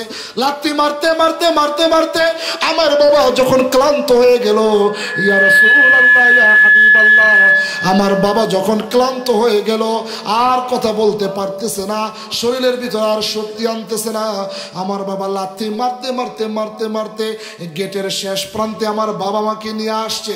আমাকে ডাক দিয়া বলে, সালমান, আজ থেকে তুই আমার সন্তান নয়, আমি তোর বাবা নয়, এখন থেকে সন্তান আর বাবার সম্পর্ক ছিন্ন করে দিলাম। ইয়া রাসূলুল্লাহ, বাবা আমাকে মারতে মারতে মারতে মারতে ঘর থেকে বের করে দিয়েছে। একদিকে ক্ষুধার যন্ত্রণা, আর একদিকে ব্যথা নিয়া জন্ম দুঃখিনী মার সামনে দাঁড়াইলাম। ইয়া রাসূলুল্লাহ, জানেননি গো, মনে মনে ভাবতে লাগলাম, এই পৃথিবীর সবাই যদি বিদায় করে দেয়, পৃথিবীর কোনো মা তার সন্তানকে বিদায় করতে পারে না। আর যেই মা 10 মাস 10 দিন ভাড়াটিয়ার মতো গর্ভধারণ করেছে, কলস কলস রক্ত অতিবাহিত করে দুনিয়ার আলো বাতাস দেখাইছে, যেই মা কত কষ্ট করে 2 বছর 2.5 বছর রক্ত আর পানি দুগ্ধ বানায় খাওয়াইছে, আরে কতদিন মা খায় নাই, কত রাত মা ঘুমায় নাই, ওই মার কাছে গেলে পরে মা কিছু খাবারের ব্যবস্থা করবে, আমাকে ঘরের মধ্যে জায়গা দিবে। ইয়া রাসূলুল্লাহ, এই আশা নিয়ে মার সামনে দাঁড়াইলাম। ইয়া রাসূলুল্লাহ, মা আমাকে দেখার সঙ্গে সঙ্গে দরজাটাকে লাগাইয়া দিল, জানালাটাকে বন্ধ করে দিল। আমার মা আমাকে ডাক দিয়া বলল, ওরে কুলাঙ্গার সন্তান, আজ থেকে তুই আমাকে মা বলে ডাক দিবি না। আমি ডাক দিয়া বললাম, মা, ওরে মা, কি অন্যায় করেছি, কি অপরাধ করেছি মা গো, তুমি কেন তোমার চাঁদ মাখা মুখ আমাকে দেখাও না? মা, কত কষ্ট করে আমাকে জন্ম দিয়েছো, কত কষ্ট করে আমাকে তুমি লালন পালন করেছো। ইয়া রাসূলুল্লাহ, বিশ্বাস করবেন কি, ভিতর থেকে আমার মা আমাকে ডাক দিয়া বলে, ওরে সালমান, আমি তোর সংসার করি না, আমি তোর ভাত খাই না, তোর বাবা যেইভাবে থাকবে, যেই কথা বলবে, আমি মাও তোর বাবার কথার উপরে অটল থাকবো। আজ থেকে মা আর সন্তানের সম্পর্ক ছিন্ন করে দিলাম। ইয়া রাসূলুল্লাহ, বাবা আমাকে বিদায় করে দিল, মা আমাকে বিদায় করে দিল। ক্ষুধার যন্ত্রণা আর ব্যথা নিয়ে, পিতা মাতার থেকে কষ্ট পেয়ে আমি আমার স্ত্রীর কাছে চলে গিয়েছিলাম। ওরে দোস্ত, কে বলেছে স্ত্রী তোমাকে প্রাণের চাইতে বেশি ভালোবাসে? আরে যে স্ত্রী কতদিন কত রাত তরকারি মাখায় মাখায় খাবারের লোকমা উঠায় দিয়েছে, স্বার্থে আঘাত লাগলে করোনার সময় ইতিহাস হয়ে গিয়েছে, স্বামীর করোনা হয়েছে, পিছনের দরজা দিয়ে স্ত্রী বাবার বাড়ি চলে গিয়েছে। কথা কন না কে? সালমান ডাক দিয়া বলেন, ইয়া রাসূলুল্লাহ, আমি গেলাম আমার স্ত্রীর কাছে। আমার স্ত্রী আমাকে ডাক দিয়ে বলেন, ওরে সালমান, আজ থেকে তোমার সাথে আমার বৈবাহিক সম্পর্ক ছিন্ন করে দিলাম। আজ থেকে তুমি আমার স্বামী নয়, আমি তোমার স্ত্রী নয়। ইতিহাসের কিতাবের ভিতরে লেখে, সালমান ফার্সি ডাক দিয়া বলে, স্ত্রী, আমি কি অন্যায় করলাম? আমার স্ত্রী ডাক দিয়া বলে, ইয়া রাসূলুল্লাহ, স্ত্রী ডাক দিয়া বলে, তুমি কেন ইসলাম ধর্ম গ্রহণ করেছো? আগামীকাল থেকে আমি আরেক স্বামী গ্রহণ করব, মুশরিক স্বামী গ্রহণ করব, তোমার সাথে আর আমি সম্পর্ক রাখবো না, সম্পর্ক ছিন্ন করে দিলাম। ইয়া রাসূলুল্লাহ, মার কাছ থেকে বিদায় নিয়া, বাবার কাছ থেকে বিদায় নিয়া, ঈশ্বর স্ত্রীর কাছ থেকে বিদায় নিয়া, সর্বশান্ত হইয়া সব কিছু পৃথক কইরা, ছিন্ন ভিন্ন কইরা যেই মাত্র আপনার দরবারে রওনা হয়েছি, কিতাবের ভিতরে লেখে, সালমান ফার্সির 9 বছরের একটা কন্যা সন্তান আছে। এখানে যারা মা আছেন, বাবা আছেন, সন্তান যদি মাকে মা বলে ডাক দেয়, বাবাকে বাবা বলে ডাক দেয়, সমস্ত দুঃখ যন্ত্রণা ভুলে গিয়ে পিতা মাতার কলিজা সঙ্গে সঙ্গে ঠান্ডা হয়ে যায়।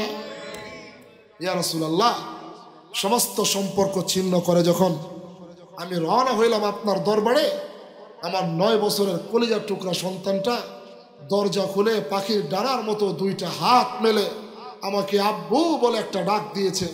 যেই মাত্র আমার কন্যার জবানে আব্বু ডাক শুনেছি, সঙ্গে সঙ্গে আমার কলিজার সমস্ত ব্যথা দূর হয়ে গেছে। আমি পিছন দিকে ফিরে তাকাইলাম, তাকায় দেখি আমার কন্যা সন্তানটা 9 বছরের পাখির ডানার মতো 2টা হাত মেলে আব্বু আব্বু বলে আমার সামনে দৌড়ে আসছে। আমি সালমান ফার্সি দাঁড়ানো থেকে বসে গেলাম, আমিও দুইটা হাত মিলে দিলাম। আমার সন্তানটা এসে আমার বুকের মধ্যে জড়ায় ধরলো, কপালের মধ্যে একটা চুমু খাইলো, গালের মধ্যে একটা চুমু খাইলো, আর ডাক দিয়ে বলে, বাবা সকাল থেকে দেখতেছি তুমি দাদার সাথে ঝগড়া করো, দাদির সাথে ঝগড়া করো, আম্মুর সাথে তুমি ঝগড়া করো। ওরে বাবা, আম্মুর সাথে ঝগড়া করে, দাদা দাদির সাথে ঝগড়া করে, সবকিছু ছিন্ন ভিন্ন করে তুমি কোথায় রওনা হয়েছো? বাবা আমার কথা কি তোমার মনে পড়ে না? বাবা কতদিন তুমি আমাকে আদর করেছো, এই মদিনার নয় এই সামদেশের অলিতে গলিতে আমাকে নিয়ে ঘুরাইছো, কতদিন আমাকে বাজারে নিয়ে মজা খাওয়াইছো, সুন্দর সুন্দর জামা কিনে দিয়েছো। ওরে বাবা সবাইকে রেখে সম্পর্ক ছিন্ন করে কোথায় তুমি রওনা হয়েছো? ইয়া রাসূলুল্লাহ, আমার মেয়ের বাবার কণ্ঠ যখন আমি শুনেছি, আমার ক্ষুধার যন্ত্রণাও দূর হয়ে গিয়েছে, সমস্ত কষ্ট দূর হয়ে গিয়েছে। যেই মাত্র কন্যা সন্তানটাকে জড়া দইরা আমার ঠোঁট দিয়া আমি যখন তার কপালের ভিতরে চুমু খাইলাম, চুমু খাওয়ার পর আমি ডাক দিয়া বললাম, ওরে মা, এমন একজন মানুষের সামনে আমি আমার কল্লাকে সঁপে দিয়েছি, যে মানুষ আমাকে বলতে দেরি হইবে, সঙ্গে সঙ্গে আমি আমার জান উৎসর্গ করতে দেরি করব না। ওরে মা, আমি ইসলাম ধর্ম গ্রহণ করেছি। কেন ইসলাম ধর্ম গ্রহণ করেছি? এই জন্য তোমার দাদা দাদি আমাকে ঘর থেকে বের করে দিয়েছে, তোমার মা আমাকে ঘর থেকে বের করে দিয়েছে। ইয়া রাসূলুল্লাহ, একটু শুনেননি গো ইয়া রাসূলুল্লাহ, যেই মাত্র এই কথা বলেছি, আমার 9 বছরের কন্যা সন্তানটা আমার বুক থেকে 2 হাত কদম দূরে গিয়ে তার মুখ থেকে থুতু নিক্ষেপ করে, আমার মুখের মধ্যে থুতু নিক্ষেপ করে আমাকে ডাক দিয়ে বলে, এখন থেকে তুমি আমার বাবা নও, আমি তোমার সন্তান নই। কেন তুমি ইসলাম ধর্ম গ্রহণ করেছো? ইয়া রাসূলুল্লাহ, এতক্ষণ পর্যন্ত সমস্ত কষ্ট সহ্য করতে পেরেছি, যেই মাত্র আমার কন্যা সন্তান আমার মুখের মধ্যে থুতু মেরে তাকে মা বলে পরিচয় দিতে নিষেধ করেছে, আমার কলিজাটা চিরে চৌচির হয়ে গিয়েছে, আমার রক্তকরণ হওয়া শুরু হয়ে গিয়েছে, আমার কঠিন যন্ত্রণা শুরু হয়ে গিয়েছে। মা বাবা স্ত্রী সন্তান সমস্ত সম্পত্তি সম্পর্ক ছিন্ন করে দিনের পর দিন আপনার দরবারে শুয়ে রয়েছে। একদিন খাইলে 3 দিন খাইতে পারি না, ক্ষুধার যন্ত্রণা নিয়া দিনের পরে দিন আপনার দরবারে শুয়ে রয়েছি, এখনো পর্যন্ত আল্লাহ তাআলার পরিবারের সদস্য হতে পারি নাই। সালমান যখন নিজের ইতিহাস আল্লাহ নবীর সামনে তুলে ধরলেন, আল্লাহ নবীও সহ্য করতে পারলেন না, বাচ্চাদের মতো লেবুর রসের মতো আল্লাহ নবী 2টা চোখের পানি জর জর করে ছেড়ে দিয়েছে। সালমান ফার্সিকে বুকের মধ্যে জড়ায়া দইরা কপালের মধ্যে চুমু খাইয়া ডাক দিয়ে বলে, সালমান, ইসলামের জন্য, দ্বীনের জন্য, আল্লাহ রাসূলের জন্য এত তুমি কুরবান করেছো। ওরে সালমান, এইভাবে আল্লাহ নবী আর সালমান কথোপকথন করতেছে, আর ওইদিকে 7 আসমানের উপরে বৈশা আমার আল্লাহ ফেরেশতাদেরকে ডাক দিয়া বলে, ওরে ফেরেশতারা, আমি আর সহ্য করতে পারতেছি না, যা জিবরাইল, হাদিসে বুখারীর মধ্যে আসছে, জিবরাইলকে ডাক দিয়া বলে, ওরে জিবরাইল, যা আমার হাবিবকে জানায়া দে, আহলুল্লাহি ওয়া আহলুল কোরআন, জনম থেকে মরণ পর্যন্ত যারা কোরআনকে বন্ধু বানাইবে, কোরআনের বিধিবিধান অনুযায়ী দুনিয়াতে জীবন যাপন করবে, ওই সমস্ত বান্দাবান্দিরা আসমানের নিচে জমিনের উপরে কোরআনওয়ালা, কোরআন প্রেমিক বান্দাবান্দিরা স্বয়ং আহকামুল হাকিমিন মহান আল্লাহ তাআলার পরিবারের সদস্য।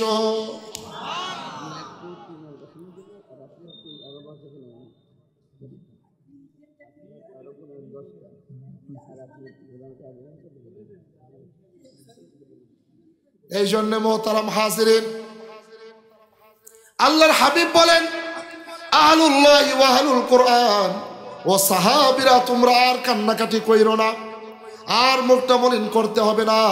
জিবরাইল আলাইহিস সালাতু ওয়াস সালাম আমাকে এই মাত্র ঘোষণা দিয়ে জানিয়ে দিয়েছে, আল্লাহ তাআলা বলেছেন, আহলুল্লাহি ওয়া আহলুল কোরআন, যারা কোরআনওয়ালা হবে এই দুনিয়ার জমিনে, তারা হবে আসমানের মালিক আল্লাহ তাআলার পরিবারের সদস্য।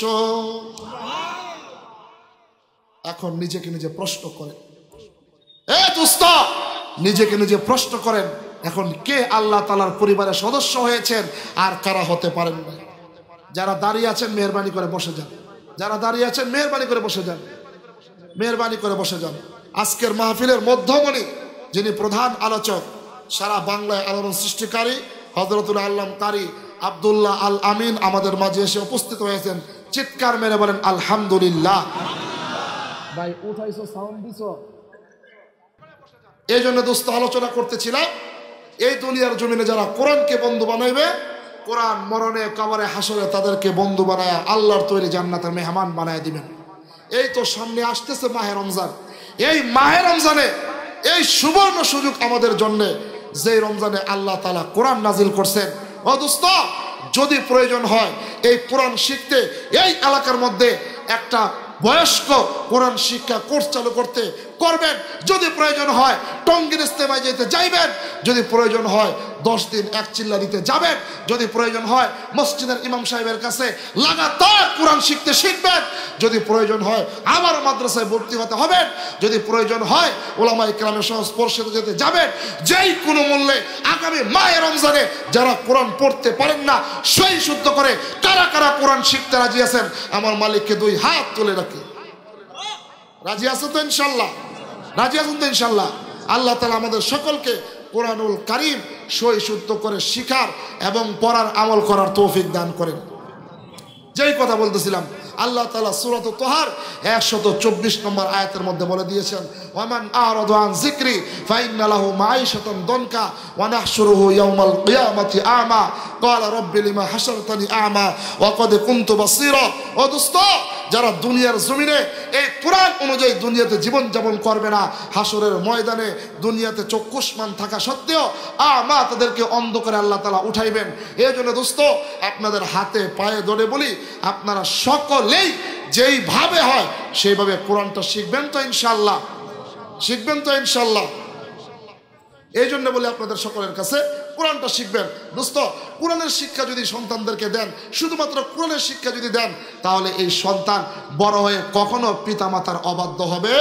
আর আজকে আমাদের দেশে কলেজ ইউনিভার্সিটির মধ্যে কি শিক্ষা দিচ্ছে, এই যে 3-4 দিন আগে আপনারা দেখেছেন যে মাদারীপুরের ভিতরে শিক্ষা সফরের ভিতরে, আরে টিচার শিক্ষক যার কাছ থেকে সমাজ শিখবে, যার কাছ থেকে শিক্ষা শিখবে, সে তার স্টুডেন্টকে ছাত্রকে মদের বোতল ঢেলে দিচ্ছে, মদ ঢেলে দিচ্ছে।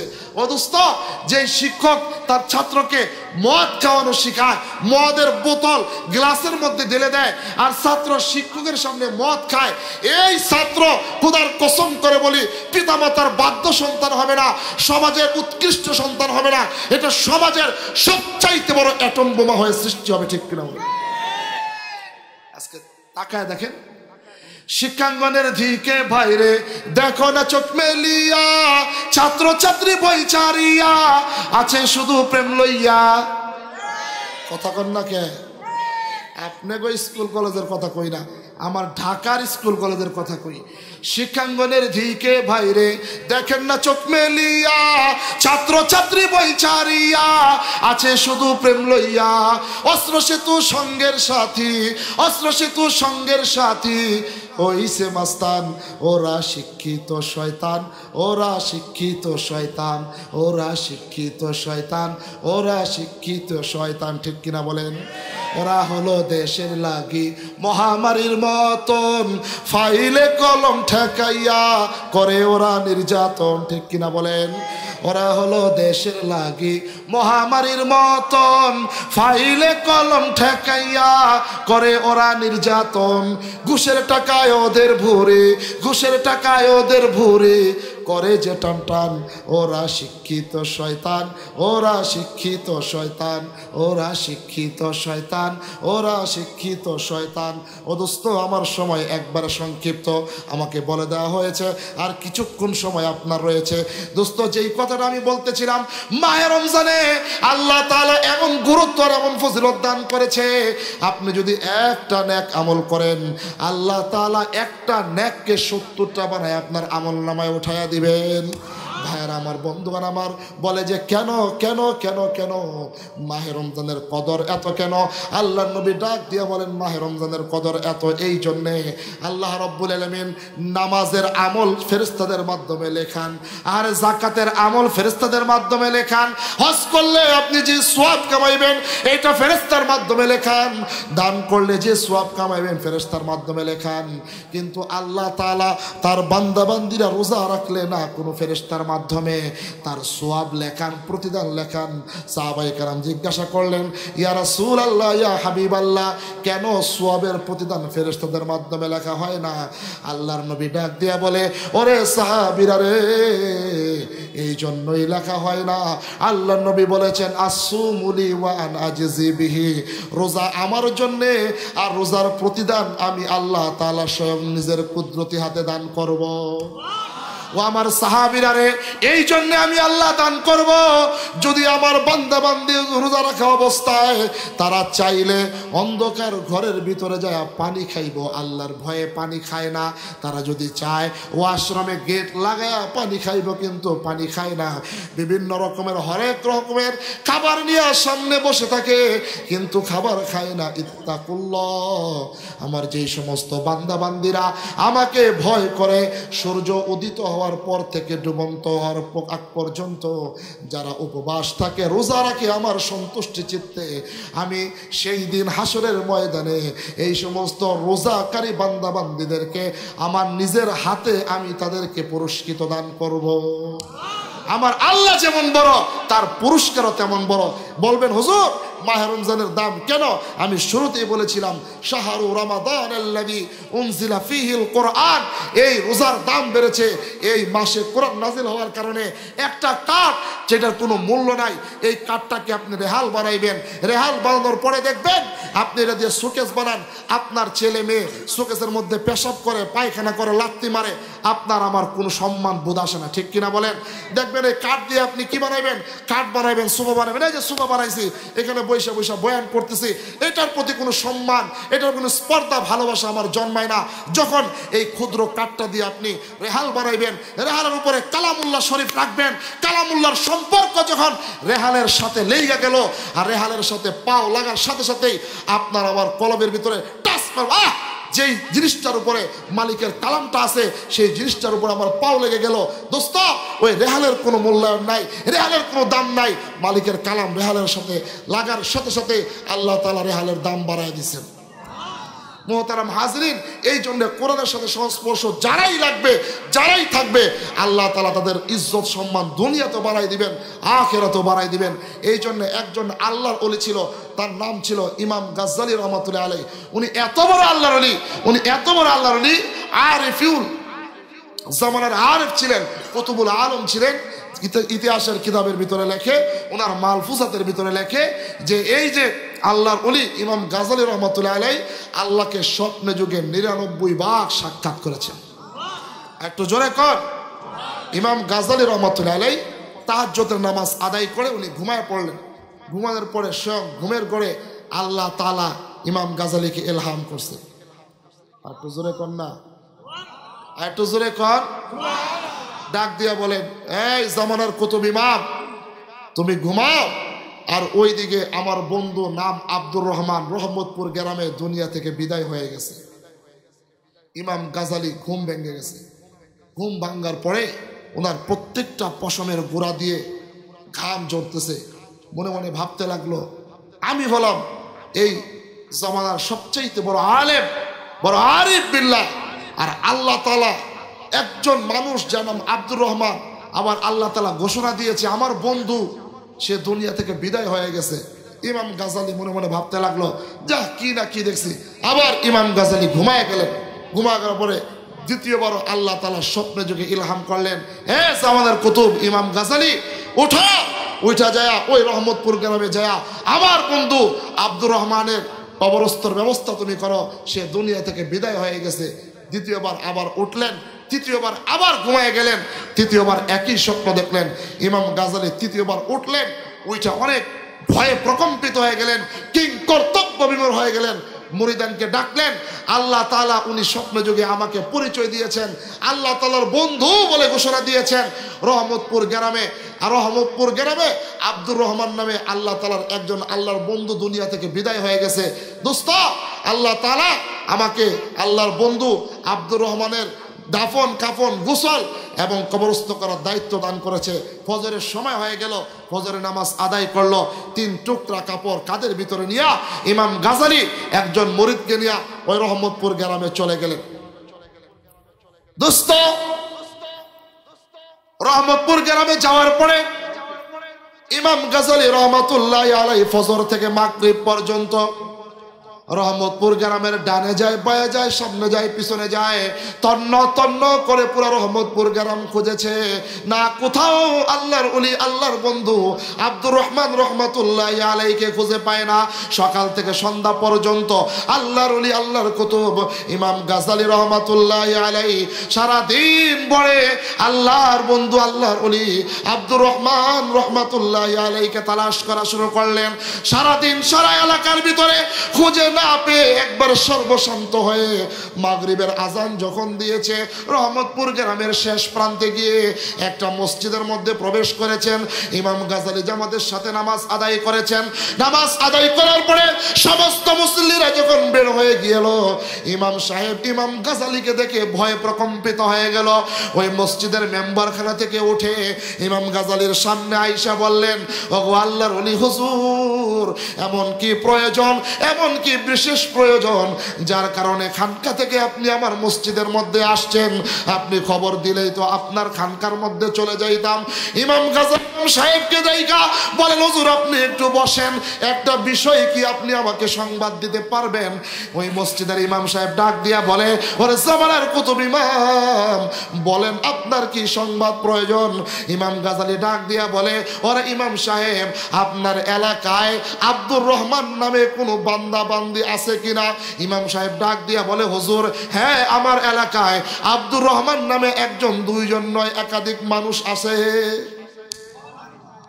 ইমাম গাজালি বলে, আব্দুর রহমান নামে আছে? কহ দোস্ত, এলাকার মানুষের স্বভাব চরিত্র কেমন, কার কি অবস্থা, কার কি চরিত্র, এটা এলাকার বিচারপতি, চেয়ারম্যান, মেম্বার, টাকাওয়ালা পয়সাওয়ালা বন্ধু বান্ধব না জানলেও মসজিদের ইমাম সাহেব কিন্তু জানে। কথা কন না কে? মসজিদের ইমাম সাহেব জানে আমার কোন মুসল্লির স্বভাব চরিত্র কেমন, ঠিক কিনা বলেন?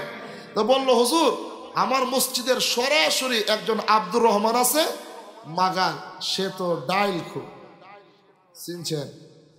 মসুরির ডাইল, মসুরির ডাইল না, ফেন্সি ডাইল, ফেন্সি। যুবক ভাইরা চিনছে, মুরব্বীরা চিনবেন না, এটা হলো মাদক, মাদক। মসুরির ডাইল, ফেন্সি ডাইল। ইমাম গাজালি কয়, না হুজুর, ফেন্সি ডাইল কখনো আল্লাহ তাআলার ওলি হইতে পারে না। আর কোন আব্দুর রহমান আছে? হ্যাঁ হুজুর, আমার মসজিদের পিছন দিকে একটা আব্দুর রহমান আছে, সে টাকা দিয়া টাকার ব্যবসা করে, বুঝছেন? আপনাদের এলাকায় নাই, এদের আপনারা চিনেন না।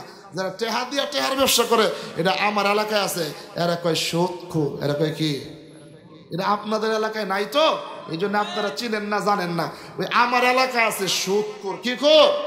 সুদখোর। আল্লাহ তাআলা যারা দুনিয়াতে 1 টাকা সুদ খাইবে, এর সর্বনিম্ন অপরাধ হলো তার আপন গর্বের মার সাথে জিনা করবে। একটু জোরে কর না। হাসরের ময়দানে তার জিহ্বাটা উহুদ পাহাড়ের মতন আল্লাহ তাআলা বড় করে দিবেন। জিহ্বা একবারে জমিন পর্যন্ত, হাসরের ময়দান জমিন পর্যন্ত বের হয়ে যাবে। জিহ্বা এত বড় হওয়ার কারণে সে নড়াচড়া করতে পারবে না। পৃথিবীর সমস্ত মানুষ হাসরের ময়দানে তাকে দেখে চিনতে পারবে এই লোকটা দুনিয়ার জমিনে সুদ করছিল। এই জন্য আল্লাহ তাআলা তার জিহ্বাকে অপমানিত গুলামের ন্যায় বিশাল বড় আকৃতি করে দিবে।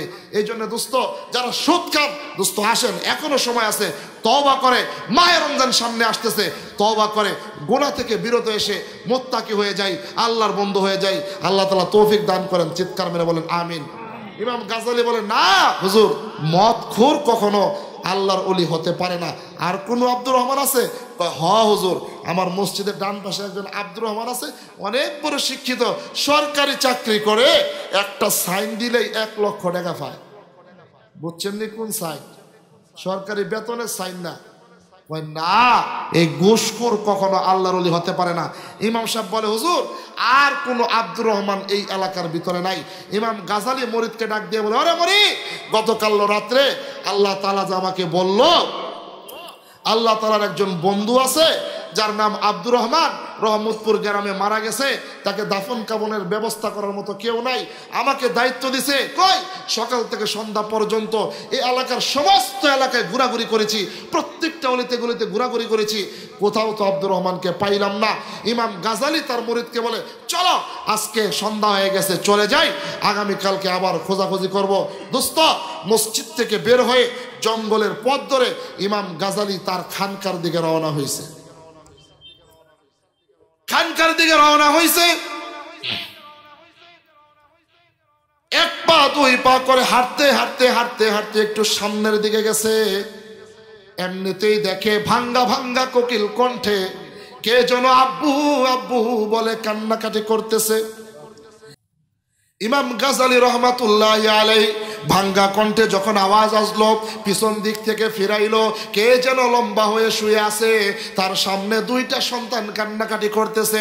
ইমাম গাজালি আর সহ্য করতে পারলেন না, তার মুরিদকে নিয়ে, চলো যাই, দুইটা বাচ্চা এই সন্ধ্যাবেলায় কেন কান্নাকাটি করে। ইমাম গাজালি তার মুরিদকে নিয়ে ওই বাচ্চা দুইটার সামনে গিয়া বলে, ওরে বাচ্চা, কেন কান্নাকাটি করো? এই লাশের সাথে তোমাদের কি সম্পর্ক একটু বলবা কিনা? তোমার সাথে লাশের কি সম্পর্ক? বাচ্চা দুইটা ডাক দিয়া বলে, চাচা আপনার পরিচয় কি, কোথা থেকে আপনি আসছেন? ইমাম গাজালি ডাক দিয়া বলে, আমার নাম হলো গাজ্জালি। বলো না কেন তুমি কান্নাকাটি করো? এই লাশের সাথে তোমার কি পরিচয়? বাচ্চা দুইটা ডাক দিয়া বলে, চাচা ওনার সাথে আমাদের পিতা পুত্রের সম্পর্ক। চিৎকার মেরে বলেন আল্লাহু আকবার। আরেকটু জোরে বলেন না আল্লাহু আকবার। ইমাম গাজালি রহমাতুল্লাহি আলাইহি মুরিদকে ডাক দিয়া বলে, ওরে মুরিদ, রাত্রে আল্লাহ তাআলা আমাকে যে ইলহাম করে জানিয়ে দিয়েছেন, মনে হয় পেয়ে গিয়েছি।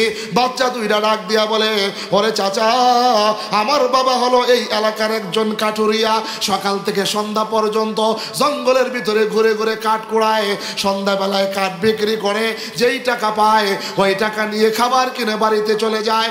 বাড়িতে যাওয়ার পরে আমার মা খায়, আমরা দুই ভাই খাই, আমার বাবা খায়। যেই দিন আমার বাবা কাঠ বিক্রি না করতে পারে, খালি হাতে বাড়িতে যায়, সেই দিন রাত্রেও রোজা রাখি, দিনের বেলাও রোজা রাখি। তবে গতকাল রাত্রে আমার বাবা দুনিয়া থেকে বিদায় হয়ে গিয়েছে, আমরা এতিম হয়ে গিয়েছি। আমার বাবা এত গরিব, এত গরিব, এই জঙ্গলের ভিতরে বসবাস করার কারণে এই এলাকায় কোনো মানুষ আসা যাওয়া করে না। আমার বাবাকে কবরস্থ করবে, দাফন করবে, কাফনের কাপড় পরাবে, এমন কেউ নাই। গতকাল রাত্রে আমার বাবা দুনিয়া থেকে বিদায় হয়ে গিয়েছে, সারা রাত চলে গিয়েছে, সারাদিন চলে গিয়েছে, আজকে রাত্র হতে চললো, এখনো পর্যন্ত আমার বাবার দাফন কাফনের ব্যবস্থা হয় নাই।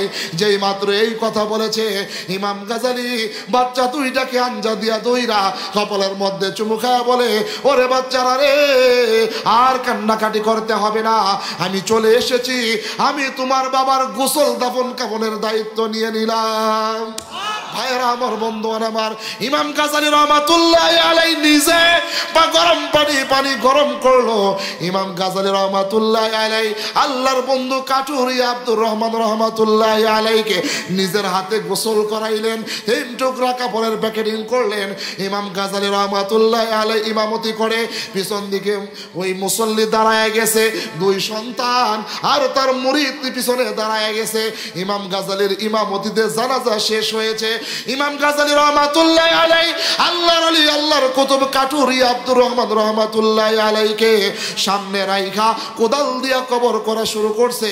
কবর খুঁড়তে খুঁড়তে খুঁড়তে খুঁড়তে যখন 3.5 হাত একটা প্যাকেট হয়ে গেল, ইমাম গাজালি রহমাতুল্লাহি আলাইহি, ওরে দোস্ত, কবরের ভিতরে নাইমা 2টা হাত বাড়ায়া মুরিদকে ডাক দিয়া বলে, ওরে মুরিদ দে, আল্লাহর ওলি, আল্লাহর কুতুব আব্দুর রহমান রহমাতুল্লাহি আলাইহিকে আমার হাতের মধ্যে উঠায়া দে।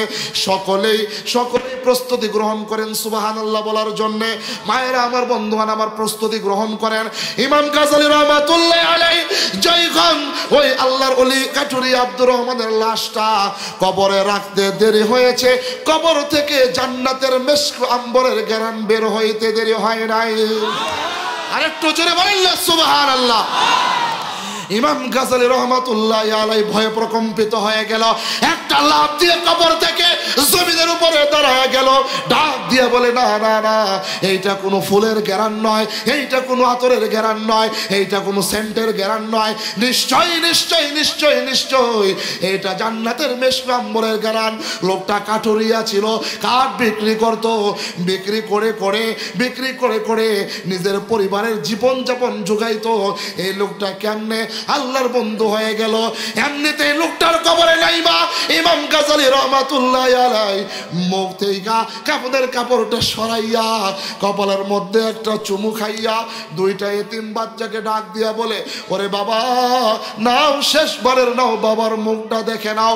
দুইটা বাচ্চা জমিনের উপর থেকে লাফ দিয়ে কবরের মধ্যে নেবে, ডানে আর বায়ের মধ্যে দুইটা ভাই বাবার লাশটা জড়ায়া ধইরা বলে, বাবা আমরা এত গরিব, আমরা এত দুঃখী মানুষ, ওরে বাবা সারাদিন কাজকর্ম করে যাই আনতা ওইটা দিয়ে আমাদের জীবন যাপন চলতো, টাকা পয়সাও তো কেশ রেখে যাও নাই, টাকা পয়সাও তো ঘরের মধ্যে নাই, মার দায়িত্ব আমাদের উপরে রেখে গিয়েছ, আমরা দুই ভাই ছোট ছোট, কেমনে মার দায়িত্ব পালন করব? আর বাবা কাকে বাবা বাবা বলে ডাক দিব? আল্লাহ তাআলা কেন এমন বিচার আমাকে করেছে? এমনিতেই ইমাম গাজালি দুইটা বাচ্চাকে জড়ায় ধইরা বলে, ওরে বাচ্চা আর কান্নাকাটি করতে হবে না, আমি ইমাম গাজালি এই দুনিয়াতে যতদিন জীবিত রয়েছি ততদিন তোমার বাবা হয়ে দুনিয়াতে বসবাস করব। আরেকটু জোরে বলেন না। ইমাম গাজালি রহমাতুল্লাহ আলাইহি দুই বাচ্চাকে ডাক দিয়া বলে, বাচ্চা বলো তো দেখি তোমার বাবা এমন কি আমল করেছে যেই আমলের বিনিময় তোমার বাবাকে কবরে রাখতে দেরি হয়েছে, কবর থেকে জান্নাতের মেশক আম্বরের ঘ্রাণ বের হইতে দেরি হয় নাই?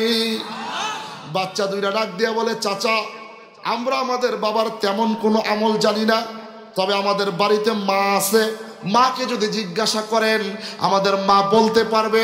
ইমাম গাজালি আল্লাহর ওলি আব্দুর রহমান রহমাতুল্লাহ আলাইহিকে কবরস্থ করে দাফন কাফন করে মোনাজাত করে আব্দুর রহমানের এতিম দুইটা সন্তানকে দুই হাতে নিয়ে হাঁটতে হাঁটতে বাড়িতে চলে যায়, গিয়ে দেখে একটা ছোট কুঁড়ে ঘর, বাহির থেকে ডাক দিয়ে বলে, বোন তুমি কি বাড়িতে আছো? ঘরে আছো? ভিতর থেকে আওয়াজ আসলো, কে ভাই, কি আপনার পরিচয়? এমনিতেই ইমাম গাজালি ডাক দিয়া বলে, আমার নাম হলো ইমাম গাজালি, আল্লাহ তাআলা স্বপ্ন যুগে আপনার স্বামীকে কবরস্থ করার দায়িত্ব আমাকে দিয়েছে।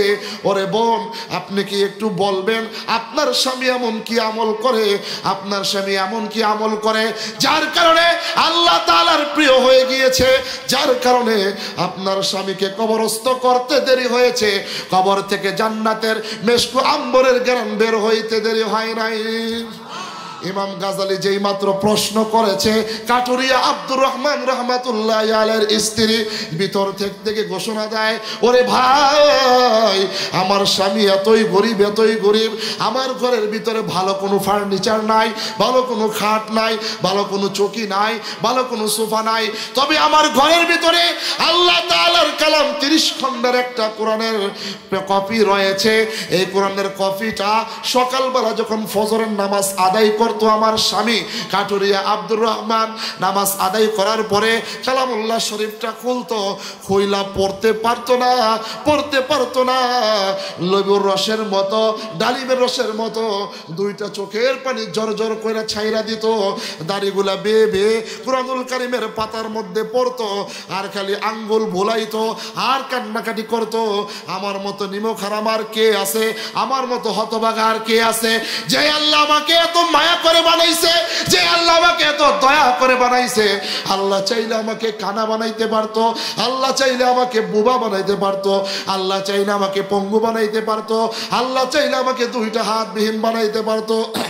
আল্লাহ কত দয়া করে মায়া করে আমাকে পূর্ণাঙ্গ একটা শরীর দিয়েছে, একটা দেহ দিয়েছে, কথা বলার শক্তি দিয়েছে, দুনিয়ার নেয়ামত পাইয়া, দুনিয়ার নেয়ামত খাইয়া মালিকের কালামটা আমি পড়তে জানি না, এই কথাগুলি বলতো, আর পৃষ্ঠার উল্টাইতো, আর পৃষ্ঠার গুলা উল্টাইতো, আর চোখের পানিগুলা পৃষ্ঠার মধ্যে পড়তো। ওগো ভাই, আজও কালামুল্লাহ শরীফের পৃষ্ঠায় পৃষ্ঠায় আমার স্বামীর চোখের পানিগুলা শুকিয়ে আছে। যখন এই বর্ণনা দেওয়া শুরু করলো, বাহির থেকে ইমাম গাজালি রহমাতুল্লাহ আলাইহি বলেন, আবারও সুবহানাল্লাহ বলার জন্য প্রস্তুতি নেন। ইমাম গাজালি বলে, বোন আর বলতে হবে না, তোমার স্বামী যদিও কোরআনটা পড়তে জানতো না, কিন্তু কোরআনকে অন্তর দিয়া ভালোবাসতো, অন্তর দিয়া মুহাব্বত করতো, অন্তর দিয়া কোরআনকে জীবদ্দশায় মৃত্যু পর্যন্ত ভালোবাসার কারণে তোমার স্বামীকে আল্লাহ তাআলা এত কবুল করেছেন, দুনিয়ার ভিতরে জান্নাতের দলিল করে তোমার স্বামীকে জান্নাতি বাস করে দিয়েছে। হ্যাঁ দোস্ত, এই 2 ঘন্টার ওয়াজে যে বিষয়টা আপনাদেরকে আমি বুঝাইছি, এই বিষয়টা হলো এই কালাম আমাদের উপরে নাজিল হয়েছে। আল্লাহ তাআলা কালাম নাজিল করেছেন হুদাল্লিল আলামিন, পৃথিবীর বিশ্ববাসীর হেদায়েতের জন্য, হুদাল্লিল মুত্তাকিন, যারা মুত্তাকি এরাই একমাত্র কোরআন দ্বারা হেদায়েত পাবে।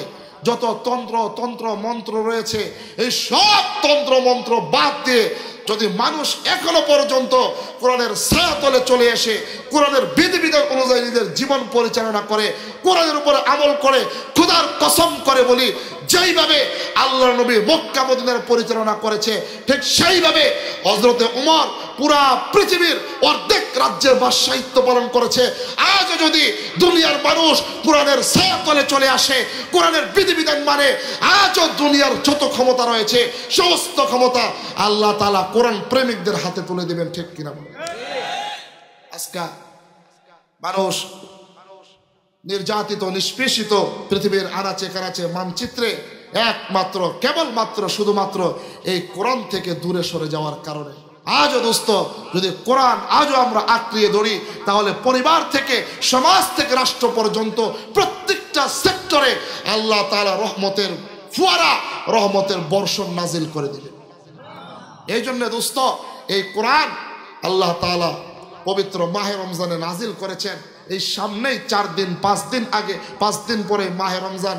ইনশাআল্লাহ দোস্ত, এই মাহে রমজানে সারা মাস রুটিন করে নিব কিভাবে আমি আমার জীবন পরিচালনা করব। এই 11 মাস ব্যবসা বাণিজ্য করেছি, চাকরি বাকরি করেছি, সংসার রাজনীতি সব কিছু করেছি, এই একটা মাস শুধুমাত্র ইবাদতের মধ্যে কাটাইব।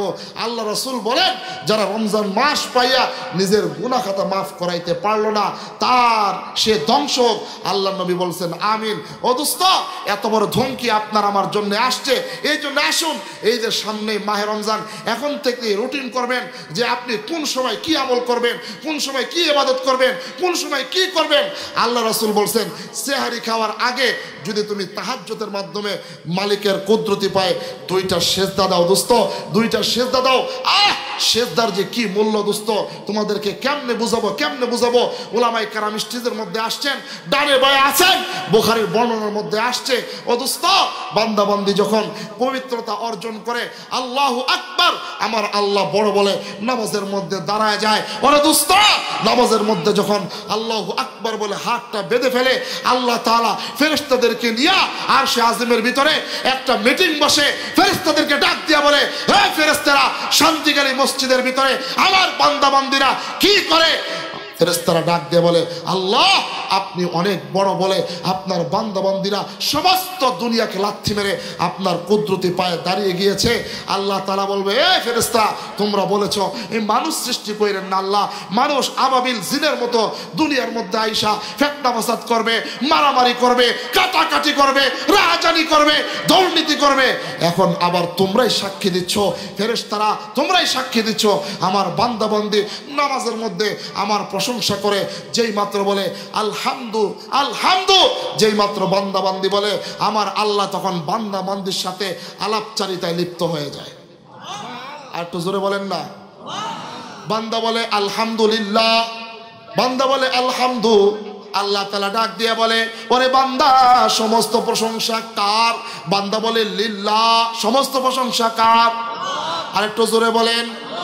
আল্লাহ তাআলা ডাক দিয়ে বলেন মানিল্লাহ, ও ওরে বান্দা বান্দি নামাজের মধ্যে দাঁড়ায়া সমস্ত প্রশংসা বললা আল্লাহর। আল্লাহ আবার প্রশ্ন করে মানিল্লাহ, কে তোমার আল্লাহ? বান্দা বলে রব্বিল আলামিন, এই বিশ্ব জগতের পালন কর্তা যিনি, তিনি হলেন আপনার আমার আল্লাহ। চিৎকার মেরে বলেন সুবহানাল্লাহ। আল্লাহ তাআলা ডাক দিয়া বলেন, কে তোমার আল্লাহ? মানিল রব্বিল আলামিন। এরপরে বান্দা বান্দি বলেন আর রহমানির রহিম, যিনি হলেন রহমান, যিনি হলেন রহিম, তিনি হলেন বিশ্ব জগতের পালন কর্তা। আল্লাহ তাআলা আবার প্রশ্ন করে বান্দা বান্দিকে, মানির রহমান মানির রহিম, কে রহমান কে রহিম?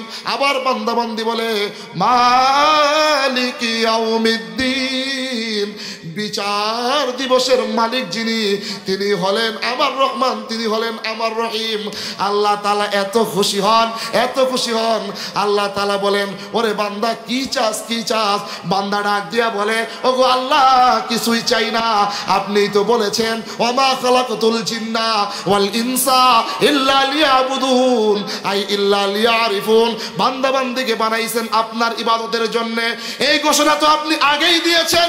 এই জন্য কিছুই চাই না, কিছুই চাই না, শুধু চাই ইয়াকা নাবুদু, আপনার এই ইবাদত করি, ওয়া ইয়াকা নাস্তাইন, আপনার কাছে সাহায্য প্রার্থনা করি। আল্লাহ ডাক দিয়া বলে, ওরে বান্দা কি সাহায্য চাস? টাকা লাগবে, পয়সা লাগবে, বাড়ি লাগবে, গাড়ি লাগবে, কি লাগবে তুই আমার কাছে বল। বান্দা বান্দি ডাক দিয়া বলে, ওরে আল্লাহ টাকা পয়সা ধান সদকা আমার কোনো কিছুই লাগবে না, আমি শিল্পপতি হইতে চাই না, এমপি মন্ত্রী ব্যারিস্টার হতে চাই না, কোনো কিছুই চাই না, তবে ইয়াকা নাস্তাইন, একটা জিনিস আপনার কাছে চাই। আল্লাহ তাআলা বলবেন সেইটা কি? ইহদিনাস সিরাতাল মুস্তাকিম, যেই পথে হাঁটলে, যেই পথে চললে আপনাকে পাওয়া যাবে ওই পথ চাই। আল্লাহ তাআলা সঙ্গে সঙ্গে বলেন, ওরে ফেরেশতারা আমার বান্দা ইহদিনাস সিরাতাল মুস্তাকিমের পথ চায়। আমি নামাজের মধ্যে ঘোষণা করে দিলাম, আমি নামাজের মধ্যে ঘোষণা করে দিলাম, হাসরের ময়দানে আউয়ালু মা ইউহাসাবু বিহিল আবদু ইয়াউমাল কিয়ামাতিস সালাহ, কিয়ামতের ময়দানে বান্দা বান্দির নামাজের হিসাব সর্বপ্রথম নিব। আর নামাজের মধ্যে দাঁড়ায়া আমার বান্দা বান্দি আমার ঠিকানা চায়। তোরা ঘোষণা দিয়ে দিলাম, শুনে রাখ, আমার বান্দা বান্দি মরতে দেরি হইবে, কবরের রাস্তার মাধ্যমে আমার তৈরি জান্নাতের মেহমান বানাইতে দেরি করব না। আরেকটু জোরে কন্যা। হাদিসের মধ্যে আসছে, এরপরে বান্দা বান্দি আল্লাহু আকবার বলে রুকুর মধ্যে চলে যাবে।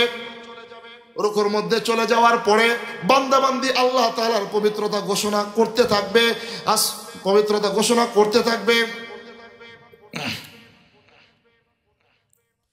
পবিত্রতা যেই মাত্র ঘোষণা করতে থাকবে আল্লাহ তাআলা ফেরেশতাদেরকে ডাক দিয়ে বলবে, ওরে ফেরেশতারা, তারা বেকা হইয়া, এই যে নত জানু হইয়া তারা আমার কাছে কি চায়, আমার কাছে কি চায়? ফেরেশতারা ডাক দিয়ে বলবে, ওগো আল্লাহ তারা আপনার কাছে আপনার প্রশংসা করতেছে। আরে তারা কি বলে প্রশংসা করে? আল্লাহ তাআলা ডাক দিয়ে বলে, তারা কি বলে প্রশংসা করে? ফেরেশতারা বলে, আপনার বান্দা বান্দিরা বলতেছে সুবহানা রাব্বিয়াল আযীম, সুবহানা রাব্বিয়াল আযীম, আপনার প্রশংসা করতেছে।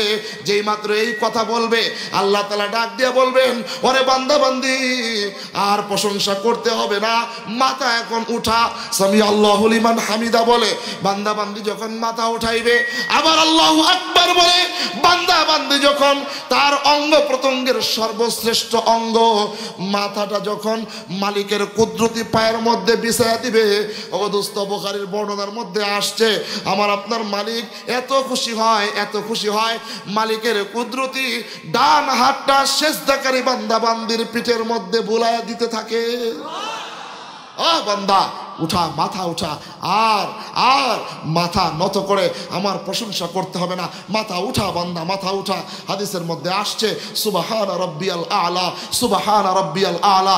বান্দা বান্দি প্রশংসা করতে করতে যখন আল্লাহ তাআলা তার কুদরতি হাত বান্দা বান্দির পিঠের মধ্যে ভুলায়া দিবে, বান্দা বান্দি জান্নাতের আরাম আয়েশ ওই সিজদার মধ্যে অনুভব করা শুরু করে দিবেন।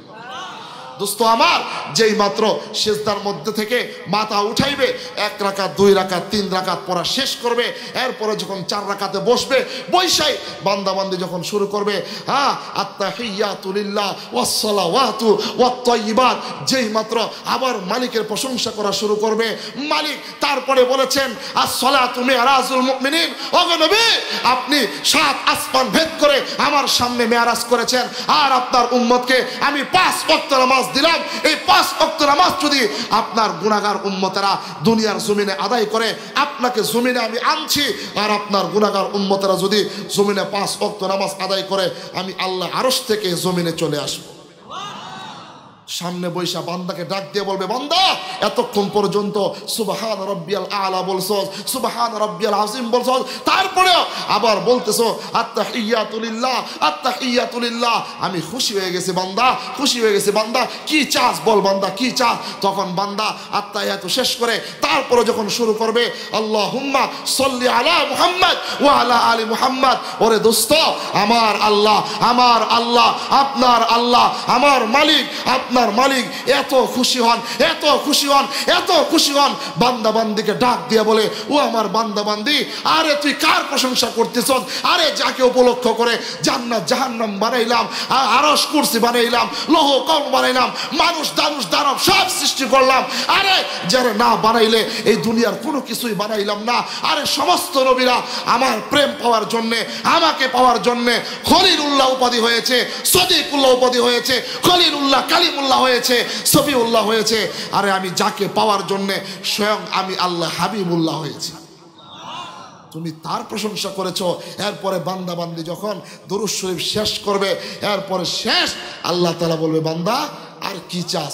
চাস না তোর জন্য কিছু চাস না?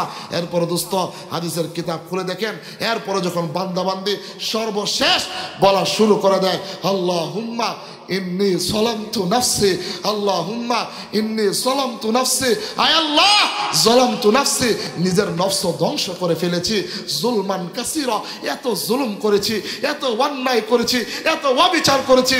আল্লাহ আপনি না সাত্তার, আপনি গুনাহ গোপনকারী।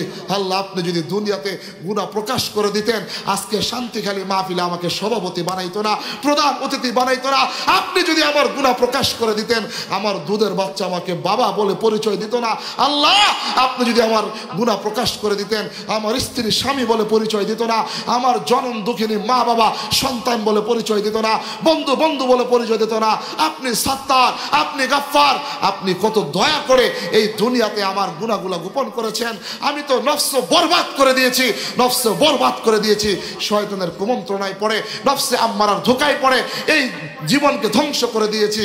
যালামতু নাফসি যুলমান কাসীরা।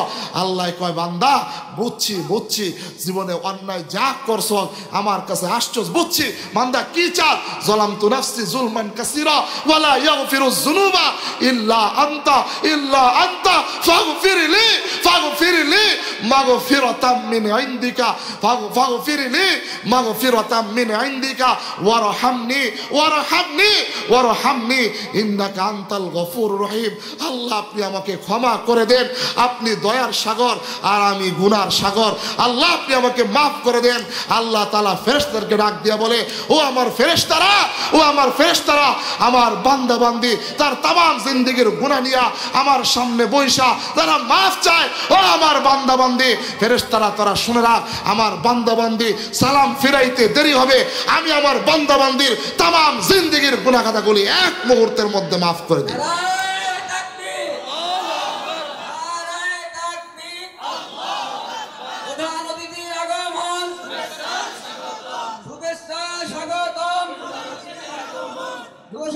পক্ষ থেকে, শান্তিকালীবাসীর পক্ষ থেকে নারায়ে তাকবীর।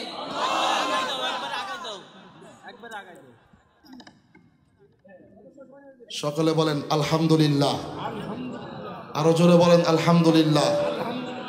যারা দাঁড়িয়ে আছেন মেহেরবানি করে বসে যান, মেহেরবানি করে যারা দাঁড়িয়ে আছেন মেহেরবানি করে বসে যান। আমার অত্যন্ত শ্রদ্ধাভাজন আজকের মাহফিলের সম্মানিত প্রধান আখিরি আলোচক হযরতুল আল্লাম মাওলানা কারি আব্দুল্লাহ আল আমিন হাফিজাহুল্লাহ বারাকাল্লাহু ফি হায়াতি, সকলে বলেন আমিন। ছাত্র জমানায় আমি যখন আমার বড় ভাইয়ের আলোচনা মোবাইলে শুনতাম, তখন আল্লামা রহমাতুল্লাহ আলাইহির কথা আমার স্মরণ হয়ে যেত। আল্লামা রহমাতুল্লাহ আলাইহি তখন জেলখানায় কারাবন্দী ছিলেন, জালিমের জেলখানায়। আমি দোয়া করি আল্লাহ তাআলা আমার বড় ভাইয়ের কণ্ঠে হায়াতে আরো বারাকা দান করে, চিৎকার মেরে বলেন আমিন। আজকের মাহফিলের যুব সমাজ কমিটি শরীফুল ইসলাম ভাই সহ এই যুব সমাজ অনেক কষ্ট করে, অনেক ক্লান্ত পরিশ্রম করে আজকে এত বড় জান্নাতের বাগিচা মিলাইছে। বিশেষ করে প্রবাসী ভাইরা, এই এলাকার যুব সমাজ শরীফুল ইসলাম ভাইয়ের নেতৃত্বে অনেক কষ্ট করে অর্থ, শ্রম, ঘাম, পরামর্শ নিজে খেটে আজকে এত বড় একটা মজমা মিলাইছে। দোস্ত, এটাই তো আল্লাহ তাআলা নাজাতের উসিলা বানিয়ে দিতে পারেন। এই জন্য এই মাহফিলটা কিয়ামত পর্যন্ত হোক। কারা কারা চান না দুইটা হাত তুলে?